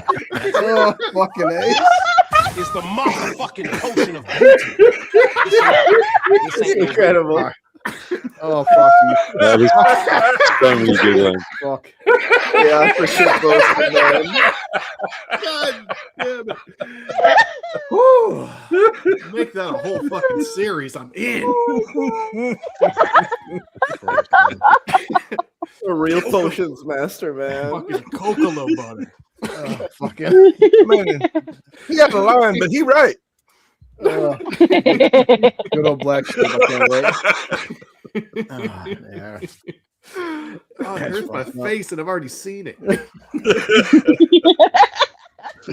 It's giving my cheeks a workout right now. Same, brother. Well, Felix, we told Rachel and Gary not to watch it yet. Wait till they come live with us. But like, when you're ready, pal. So good when you and Goodwin know. Like, I'm not gonna watch it till you come on. But like,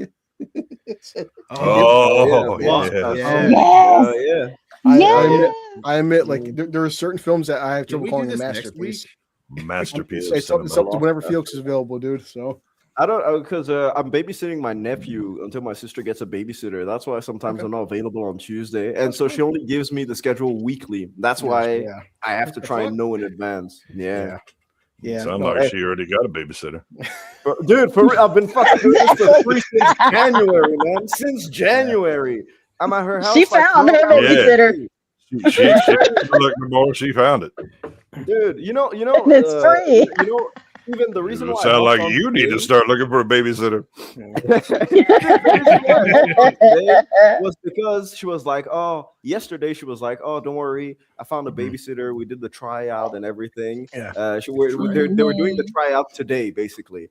And so she calls me up literally 15 minutes before I hop on the stream. She's like, so I'm gonna need you tomorrow, and I'm gonna need you Thursday and Friday. I'm like, wait, what happened to the babysitter? She's like, oh, well, you know, she it was basically, since she doesn't have a car, she has to walk, and the distance is too much. So we're doing another tryout on Sunday, but until then, you have to take care of him Wednesday, Thursday, Friday. I'm like, all right, fuck it. Okay. She's found her baby. None of my business. I wish I could like eat fat. I think these 2,000 views, about 1,000 are mine. Every few months I listen to. Oh yeah, nice. Velocipaster was fucking fantastic. If I had 1 million subscribers, I would tell my entire audience, guys, please take time out of your day and listen to like this was magnificent. Yes. Because we have Vex like reached out to me like a week before this, and she's like, okay, so I'm doing Velocipaster, are you down? And I was like, yeah, I've seen that before. I said, but I'm gonna have to come at this at a different angle. I'm gonna treat this like a masterpiece. And she was like, okay, yeah, that'll work. So I get on and I start going in, and Gord starts talking, and Gord had come to the same conclusion, and I was like, fuck it, let's go. And we start rolling. Everybody else falls in line except Nadia, who's high as a kite, and is absolutely confused by what the fuck is going on, and we just keep doubling down. This was my favorite YouTube stream of all of last year. I wish I had said a big following and said, guys, I listen to this every few months. It's the funniest shit I've ever fucking heard. The best part is when Gooch comes in like halfway through. And he's been sitting in the green room watching this shit, and so he comes on, and Nadia's like, Gooch, you won't believe what they did. And he's like, I don't know what you're talking about, Nadia. This is probably the best movie I've ever seen. Or whatever. She's like, no, not you. I was sending super chats, and Jay was reading my super chats.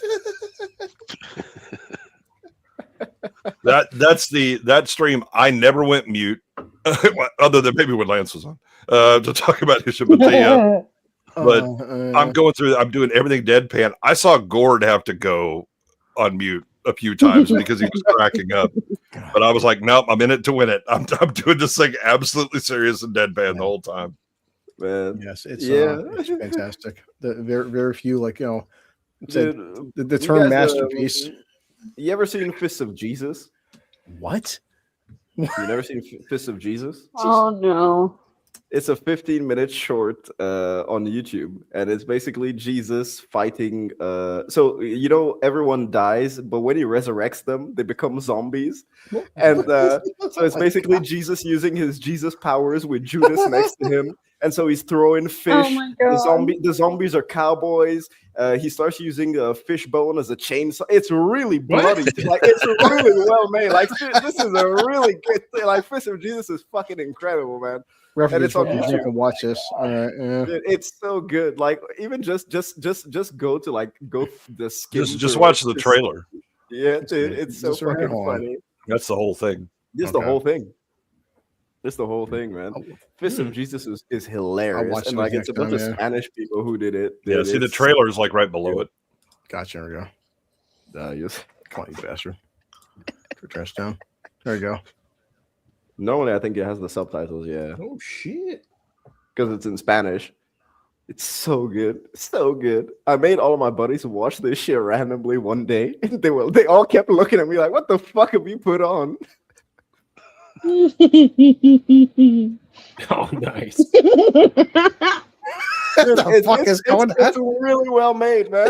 Even Jesus is scared.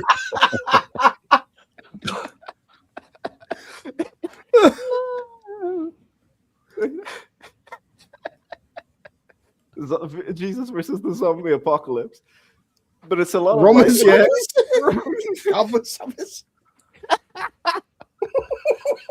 Oh my God. Oh wow! Oh, God. That face paint. Look at this. Look at the zoom out.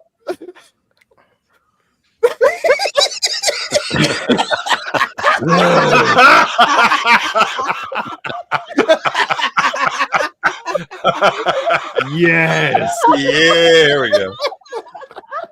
Dude, it's a fucking swordfish. It's so good.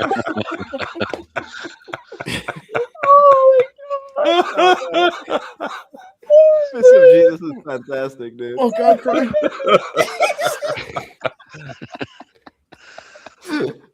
This was a great find on YouTube randomly one day. Oh no, he was just a leper.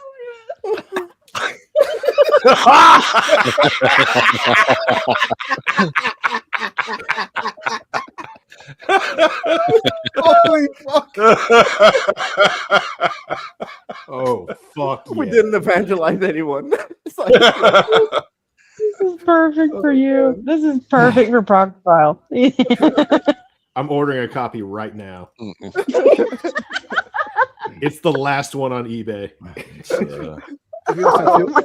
If I get next to Felix to you guys, I'll take the 50. Was it? So it's 15 minutes on YouTube.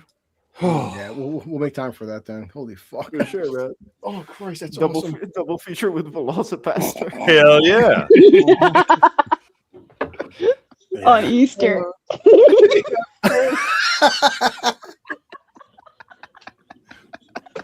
I gotta see fucking. Hold on, see. Is the trailer up? Hold on. Velocipaster. Has anybody made a movie about the flying spaghetti monster? Oh God. Probably. That's a good question. Honestly, probably. They fucking have movies about killer tomatoes, man. Hey man, Attack of the Killer Tomatoes is peak fucking cinema. Stop Yes, that. there you go. That and Hardware Wars. George Clooney was in that too, yeah. Attack of the Killer Tomatoes. See, so Rachel and Gary don't understand. This is pure cinema. Look at this. Hell yeah. They did. Look at the fucking choreography, man. My God. Yeah, they actually went through the effort of making Velocipaster a good movie, man. They did. No, this is the second documentary. No, I mean the movie maker. I mean, again, he was really trying to make Grindhouse. He was taking the film and dragging it through gravel and shit. I mean, it's just fucking great. There he is. Velocipaster. It's Frankie Mermaid. Oh man. Has he crowdfunded the second one yet? I'm not too sure. Yeah, it's supposed to be coming out. I heard this year. They keep updating that. Any news on the Return of the Living Dead sequel that was supposed to come out in December? You guys know about that one? No. No. Oh, from they brought back like the original crew and everything. Like it's gonna be. There it is, the Papal Ninjas. Let's go. There he is. Dude actually looks like a leading man too.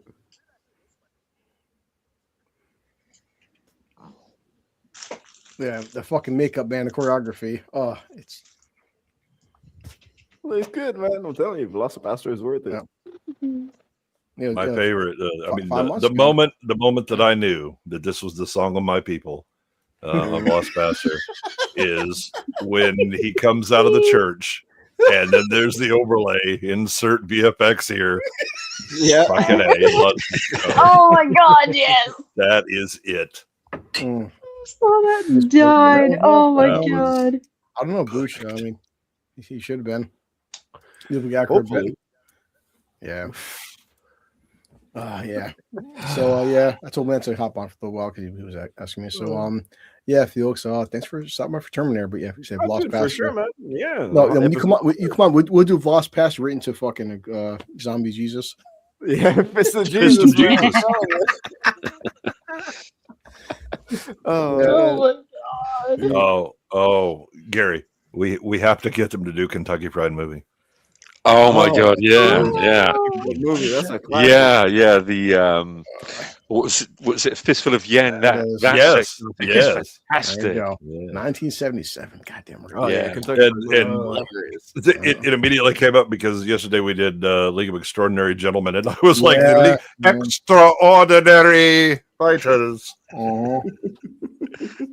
Yeah. Man, I love to watch LXG and Van Helsing back to back. Man, that was I one like thing Van I Helsing. loved to It's do. like it's weird. Like Jay would say, like how so many like Van Helsing's a bad film. I just like it. I don't know why. Like it's a shitty film. I like. Awesome. I don't know why. Yeah. But it's a terrible film. It's a bad movie, but I don't know. It was just made with so much. I guess It's it was sincerely made with cheesy. love. Yeah. Jay's right. It's just like I recognize it's a shitty film, but I will fucking get some drinks and some pizza and just watch with you guys. Like it's League of Extraordinary Gentlemen is just confused, and it was like, okay, we had a really great idea. Oh wait, I forgot.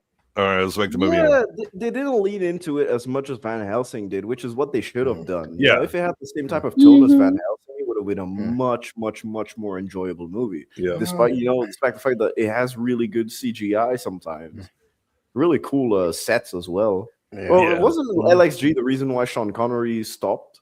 Yeah, that was his last movie. Yeah. So I guess because Felix is younger though, the only thing that's new this week is Mario. Yeah, so it comes out technically tomorrow. Mario Galaxy. I haven't even seen the first Mario movie, dude. Good. Oh wait, Like, April 3rd they have a Phantom event. Fucking Blazing Saddles, 1 day only. April 3rd. I take Christian to see Blazing Saddles. Yeah, I mean the sheriff Kids is gonna near. love that. No, the sheriff is it? Definitely, I can't do Blazing He's Saddles. near. He said the sheriff is near. Felix, you got to be here because we need black representation for Blazing Saddles. Blue doesn't know any other black folks. Well, none of my black friends will come on my channel because they know better. Dude, We don't last know thing I better. watched in the theater, literally, except for Project Hail Mary, the last thing I watched in the theater was Vampire Zombies from Space, man. I just said, man, I watched this on That was in Sunday. theaters? It was half. It was half sold out, man. I said, fuck it, 347. This was a fuck. This was the past 5 years, maybe the best next to War, because Warfare was fantastically shot. But like, besides Warfare, this I brought in 2 bottles of Jack, dude, and I'm every second like talk about a film that like this is truly man, it's a good one saying in group chat though. And it keeps your attention the entire way through. That's really good. Seeing the chariot race for the first time in theaters, I'm just like my head's just like That killed a guy. I tried trouble breathing watching the sequence, man. Like That's a myth, actually. That's one of those myths. It's one of those cinematic myths, unfortunately. I say unfortunately, fortunately. I've sworn it was Fortunately, yeah. It killed a It horse, is. though, I think, right? Sure they did. As they did with all the westerns that John Ford directed. as well, you know. But it's kind of part of the myth. And one of the things I didn't know about Ben-Hur was that Sergio Leone was involved on the action sequences during the chariot race. So he was part of the action crew. Nice. At Cinecittà. Yeah. I know that they had to redo them in studio because there were some issues when they were trying to film them on set. So they had to try and redo the horse, the chariot scene because it was so frantic on set actually. So they had to just go and redo a lot of it. You know, Really, I did not know that. I thought it was all Yeah. done. It was all done actually on set because it was Yakima Canutt, who's one of the big stunt coordinators and stuntmen at the time. Him and his son were involved in the chariot race. Well, apparently they had to do it twice. So they did the first time like outside and everything, but it was way too much, and Really? so they Okay. had to go back. Yeah. Normally Yeah. look this up, but I heard about it when I was watching those filmmaking disasters iceberg videos, and the guy that was what I had heard. Yeah. Right, because I thought that I knew an awful lot about the making of this movie because it's one of those movies that I've kind of gone out of my way for years to look into, and if that's true, then it's one of those things that I genuinely did not know about this movie. Yeah, I think you should look it up. But normally that's what I remember. I may be wrong, but I think that was it. Like they had to redo it two times basically. Like I said, dude, walking out so many times. Jay's mentioned this this theater by his house where he had like 1,500 seats, and like I'm watching this, and the sad part is like turning 45 this year. I was the youngest guy in the theater watching this film, and I'm like, man, I would pay so much money to go see Ben-Hur with a fucking a theater with 1,000 because it's just me with like 50 other people. I was talking to so many other people in this film afterwards. Like it was such an event, and I'm like, I miss when theaters were an event. I'm like, I walked out of Ben-Hur. I said this came out 22 years before I was born, and I was so enthralled by how fucking great this was. And I'm like, that's why I love films like this. Are like why I like going to the theaters for. Oh yeah, most expensive movie of its time. Yeah, yep. Believe it. Yeah. It's weird because the last time I went to watch a movie, like an old movie in a really packed theater, was Pulp Fiction in 70mm. I was like, and I was surprised to see the amount of young people that were there. Like I thought that me and my friends would be the only ones, but then it's like, no, a ton of young people were in the audience to watch it in English too. Keep in mind we're in France, so a lot of people here prefer dub. But yeah, I was pleasantly surprised. And keep in mind, like we had done the 2-host Pulp Fiction stream like the weekend before, so the movie was really fresh in my mind. So I was just there, like quoting the whole movie every time. My buddy was like, "Man, shut the fuck up." I think French audiences are much more receptive, much more welcoming to older movies. I think than certainly the United Kingdom. I think I mean France. I think they would welcome watching anything. I think Felix certainly is. He has an affinity for all things old. But they are. I think I just think French audiences are among the best audiences in the world for their receptiveness in terms of what they decide that they want to watch. They won't just watch any old crap. Yeah. Because here we have a lot of re-releases, like the local cinema where we have the smaller cinema, like the art house cinema. Then you have the mid-tier cinema, and then you have the really big one, which is like brand cinema basically.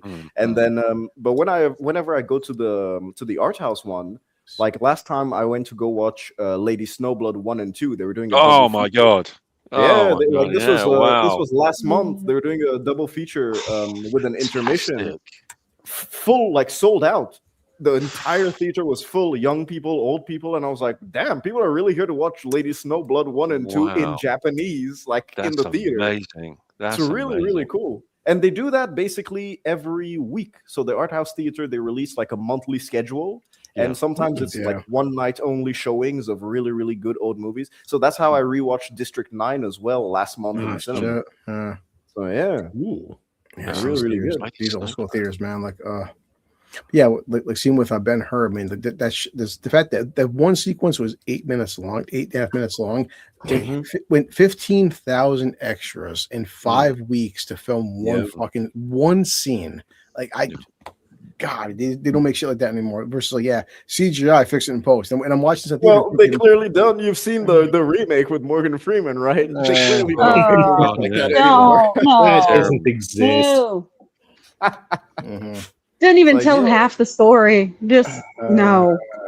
It's crazy how you can cut down the story of Ben-Hur. I mean, just the initial, like the beginning when they're all rowing, it's like holy shit! Like you're already locked in. Yeah, there's so much impact. That whole Rowan scene where just he's whipping guys, and Ben Hur and just and Charlton Heston's look is just pure fucking like he's like hate can keep a fucking man alive. I'm like, you're goddamn right it can. Just and they're rowing for and you see every actor in that ship too, they're all like 2% body fat because that's how you would be on a ship like that. There's nobody over, and they're just rowing. You see like the sinew in his veins and like his muscles. I'm like, God, there's so much to unpack with Ben Hur, man. Like, dude, actors on sets now are fucking prima donnas, man. They won't even. You tell them to roll for 5 minutes and be like, "Oh, I can't do this. Get the stunt double in." It's like, dude, fucking act, man. You're being paid millions. I will just say though that galley slave sequence, as fantastic as it was, but galley slaves didn't exist during the Roman times, neither in the Republic nor in the Empire.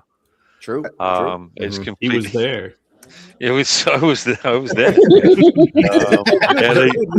More Greek did not exist. You know, my town has so much Roman heritage. I mean, I literally have a Colosseum down the street, like legitimate, an actual Colosseum. You were one spoiled bitch, you know that? Dude, they're turning it into a tennis court right now because. Okay, now you need to protest. No. They do it every year. They do a huge tennis tournament inside. They even do okay. Inside, but it's an actual UFC I can get behind. But and they do concerts in there as well. They do what did they do last year? Oh, they do a lot of corridas as well. They also do chariot races every year. So every year in June we have actual chariot races like you see in Ben Hur. Like everyone dresses as Roman. How big is that? So what I was going to say, what sort of size is it? Because even the Colosseum never had. I typed in the name of the town in the private chat. You can look it up on Google. Once you type it on Google, you see the Colosseum. It's like the first thing that it's pronounced Nîmes. Nîmes. I'm seeing Nam's American. Okay, there it is. Yeah, that's my Colosseum. It's literally a 5-minute walk from my house, man. Oh shit! Wow. Why'd you dox yourself like that? I don't care. No one cares about him. Don't worry. I swear. Ooh, you show up and show me a good time. That's Nimenio II. That's his statue. That's crazy. Wow. And so you can visit all year round. You just pay like 10 euros. You visit all year round, and that's also the square house at the top left over there. They call it the Maison Carrée. And then right there, that building on the left, that's the Roman Antiquities Museum. Yeah, I mean, so like literally you have so much Roman stuff. I mean, in my residency where I live, there's like a mini park, and in that mini park you actually have like Roman era stones with like gravings and stuff. It's so much that whenever you want to build a house or something, when they start like excavating, you actually have to bring in the museum guys to check if there are any like Roman things, because they find so much shit. And we even have the huge Roman aqueduct as well. That's like 30 minutes away. They're amazing. Huge, absolutely fantastic. The Roman aqueducts. I mean, we've got a Roman fort just within walking distance of me. The aqueducts is something incredible. Dude, imagine being in this arena with like full, and I mean really, really full. Everyone is there, like back in Roman times. Everyone's drinking, eating, and then you just have like a bullfight and shit like that. It's so cool. Every June, man, it's really, really fun. Wait till they find out that Felix is actually Carthaginian. I mean, and, they do concerts every time. Yeah, concerts every year. Let the cat out inside. Yeah, it's really, really cool. No, Felix. I mean, since we're offline right now, too, if you want to give me your social and birthday, I'd appreciate that. Don't worry about it. First dog name. The dog name was actually street you grew up on. It was lunch.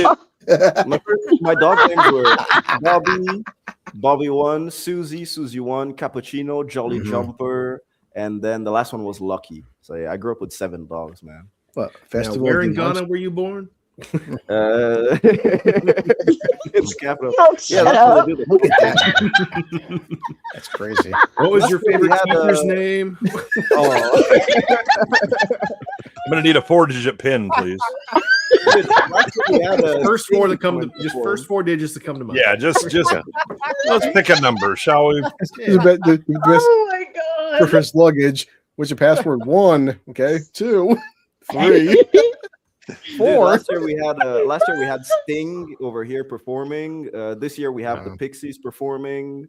We have who did we have last year again? Rock bands. We have a ton of cool rock bands performing here as well. Like, dude, from June to August, my town, like the population goes up by like 300 or 400%, and it's really, really fun. The French like are always, so French are always fucking, aren't they? God damn, man.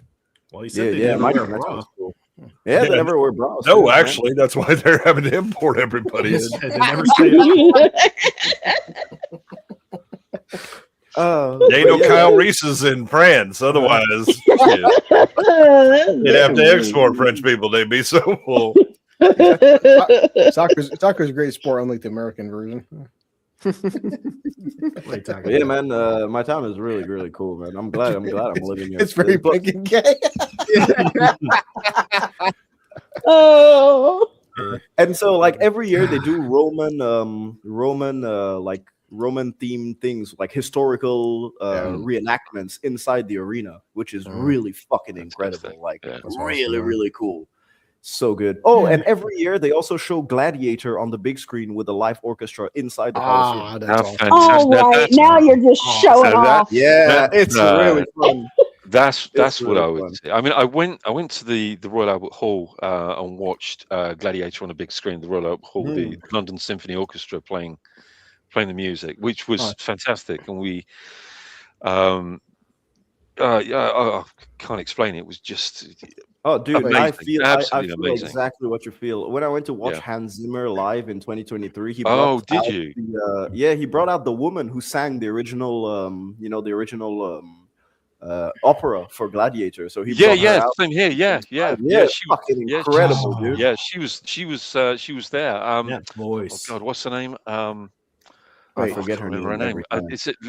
It's not Lisa something, is it? I can't remember her name, but yeah, she was there. She was doing all of the vocal and everything there. What else did I say? Oh, Michael Giacchino. Oh, nice. Did a Michael Giacchino concert, and he was incredible. Yeah, that was amazing. And they started off with the Medal of Honor theme, which was fantastic. Oh. And all the way through his body of work is just incredible. So Felix, you said they were playing Hans Zimmer live where you're at? No, it was in the next town over in Montpellier. They were doing Hans Zimmer live. Well, Hans Zimmer was there. Like, it was his. That sounds pretty Gay. No, what was gay is that the next night they showed Gladiator 2 in the Coliseum. There you go. No.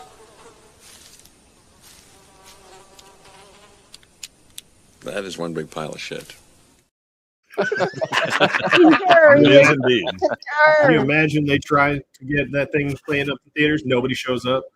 Oh man, it really they've done so much cool shit in this Coliseum. Last year they had like a motocross X Games type of thing inside. So like they had lip sync. I did see Gladiator 2 in theaters. I did want to have Ridley Scott for making Gladiator 2. I did want to see one thing. Go fuck yourself. Yeah, that's what he said to the audience, isn't it? That's pretty much. Yeah. He actually did say that. He actually did say that. I heard him say it to me when I was watching Prometheus. Yeah. What I like about my channel is my channel is very simply Dream. You gotta be careful. We're not monetized. And you never will be. For Sammy? Well, you will buy it of Sammy after his Kanye Twitter browsing. God. We'll show Kanye porn on Twitter. That worked well. Why is it always Jewish people? Christ. Sometimes it's Austrians. No. Damn. It was, man, when he was rolling through Kanye's Twitter, it was like, oh no, Sammy, don't. Oh, it's too late now. Okay. Yeah, it's like that's what Sammy's like. We're not monetized. Yep. Dude, write Nîmes Coliseum amount of seats. You're just rewriting the name of the town amount of seats, dude. Then every time I see Sammy, I'm like, Sammy, one thing. You've got to do better, Senator. You've got to step up. Felix, come on. You know the only seats in that town are actually in the Coliseum. Dude, Y'all just having to lean up against lampposts everywhere else. It's so fucking uncomfortable. You're literally sitting on stone, man. Holy shit! But it's also famous. Your town is also famous for creating denim as well, isn't it? Oh yeah, well, it's in the name, from denim. Denim. Denim. Yeah. Yeah, denim, Nice. yeah. I'm wearing Denim denim jeans right were now. invented in my town, dude. Yeah. Felix sitting here complaining about having to sit on a hard seat. Oh, Yeah. you poor baby. Bring a pillow, Jesus. This fucking sucks. The alcohol numbs me. Can you imagine getting drunk at 10 a.m. watching a fucking bullfight, dude? No, I like- can't imagine such things being drunk at 10 a.m. What the The only animals in peril are the ones around your car. Okay. Dude, it's The Blue's like, I can't imagine not being drunk. What are you talking about? Everyone in the back seat fucking terrified. Dude, You better leave me 5-star rating. Chris, Otherwise, we're going around the block again. Chris, write Nim, but like so erase just the amount of seats. Write BAS TID. TID. Okay. How many bastards do you have in me? What the fuck is going on? No. BAS TIDE. Sorry. See? Look, Space UTS. Well, God damn it, you and your fucking. Yeah, so Okay. this is basically what they do every single Holy year. They shit. form it into a tennis thing, and we have like really like big known tennis players that come in and they basically play friendly matches. And it's next week, I think. Actually, yeah. So it's just the two Venus sisters. Last year we had Gaël Monfils, which is I have cool. no idea who. I can't be spun after fucking 5 shots or half a bottle of blackberry. Okay. But yeah, I'll drink Don't make half it too bottle, difficult okay? for So- Chris. Yeah, Chris just learned last week how to Google. We were. He's not wrong. But yeah, man, this is Pick what it they up do. They quick, transform it. They've already done the floor work. I saw on their Instagram, and so they're ready for it. I think it's next next weekend, this weekend actually maybe. So yeah, it's gonna be really cool. What the fuck, man? Why? Yeah, I might see about coming down there sometime in June or sometime after June as well. Yeah, when you're here, man, you just hit me up and I'll meet you, dude. For sure. Yeah, sure. Yeah. Felix, change your number, please. You're gonna come and collect my identity and just live here. But yeah, there's a ton of tourists around here, like because in the town and then in the close area, like the 20-30 minutes surrounding the town is just full of Roman shit to visit. Mm-hmm. So a lot of people just do that. So yeah, that's why we have a ton of tourists, man. Sometimes I meet tourists that come from fucking Japan just for June and July. I'm like, Jesus Christ, man! I believe in this town, I'm like, wow. Don't make fun of Tiger. Listen, we both drink and drive. He drinks and drives, and I don't. Man, like Tiger that. Woods is my spirit animal. Okay. you know, in my life, I've only wanted to everyone be in sight. Like I've literally only wanted to be 3 things. So 1 was a professional golfer, 2 was a mortician, and 3 was a film director. We know why the mortician. We know that. I thought you were going to say porn star, but okay. Huh? The same thing for him as mortician. already yeah. done that. It's porn star without the recognition. There you go. Yeah. He's the guy behind the glory hole. Hold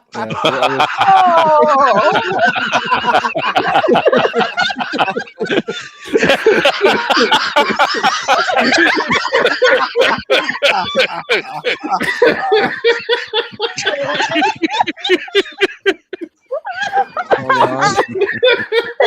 I can't recover from that. Hold on.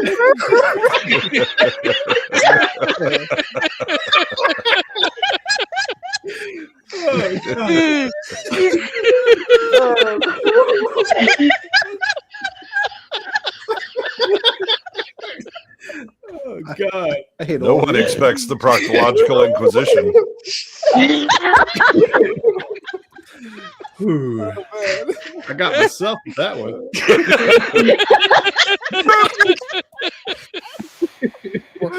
Fucking broke. Gary. That's me, man. Oh, I can't focus right now. I'm seeing double. Been too long. I miss you guys. So where's this? I heard there's a Hulk video somewhere. Trying to find Well, this. it's not released yet. I Oh, gotta yeah. premiere it. I gotta fucking give it a couple premiere it, days. dude. We have to wait even longer. Years Well, I ago, would have years premiered ago, it years last ago. night, but You lazy sack of shit. well, I would have premiered it tomorrow night. Sorry, but I'm babysitting. So, but I want to do a premiere and I want to be in the chat with everyone. That's why. So I'm gonna do it on Thursday night, probably Yeah, just mhm. open bar. So Thursday night is gonna be out 100%. I've already turned on I've checked on my YouTube. Everything is in the green. Thank God. So we're good.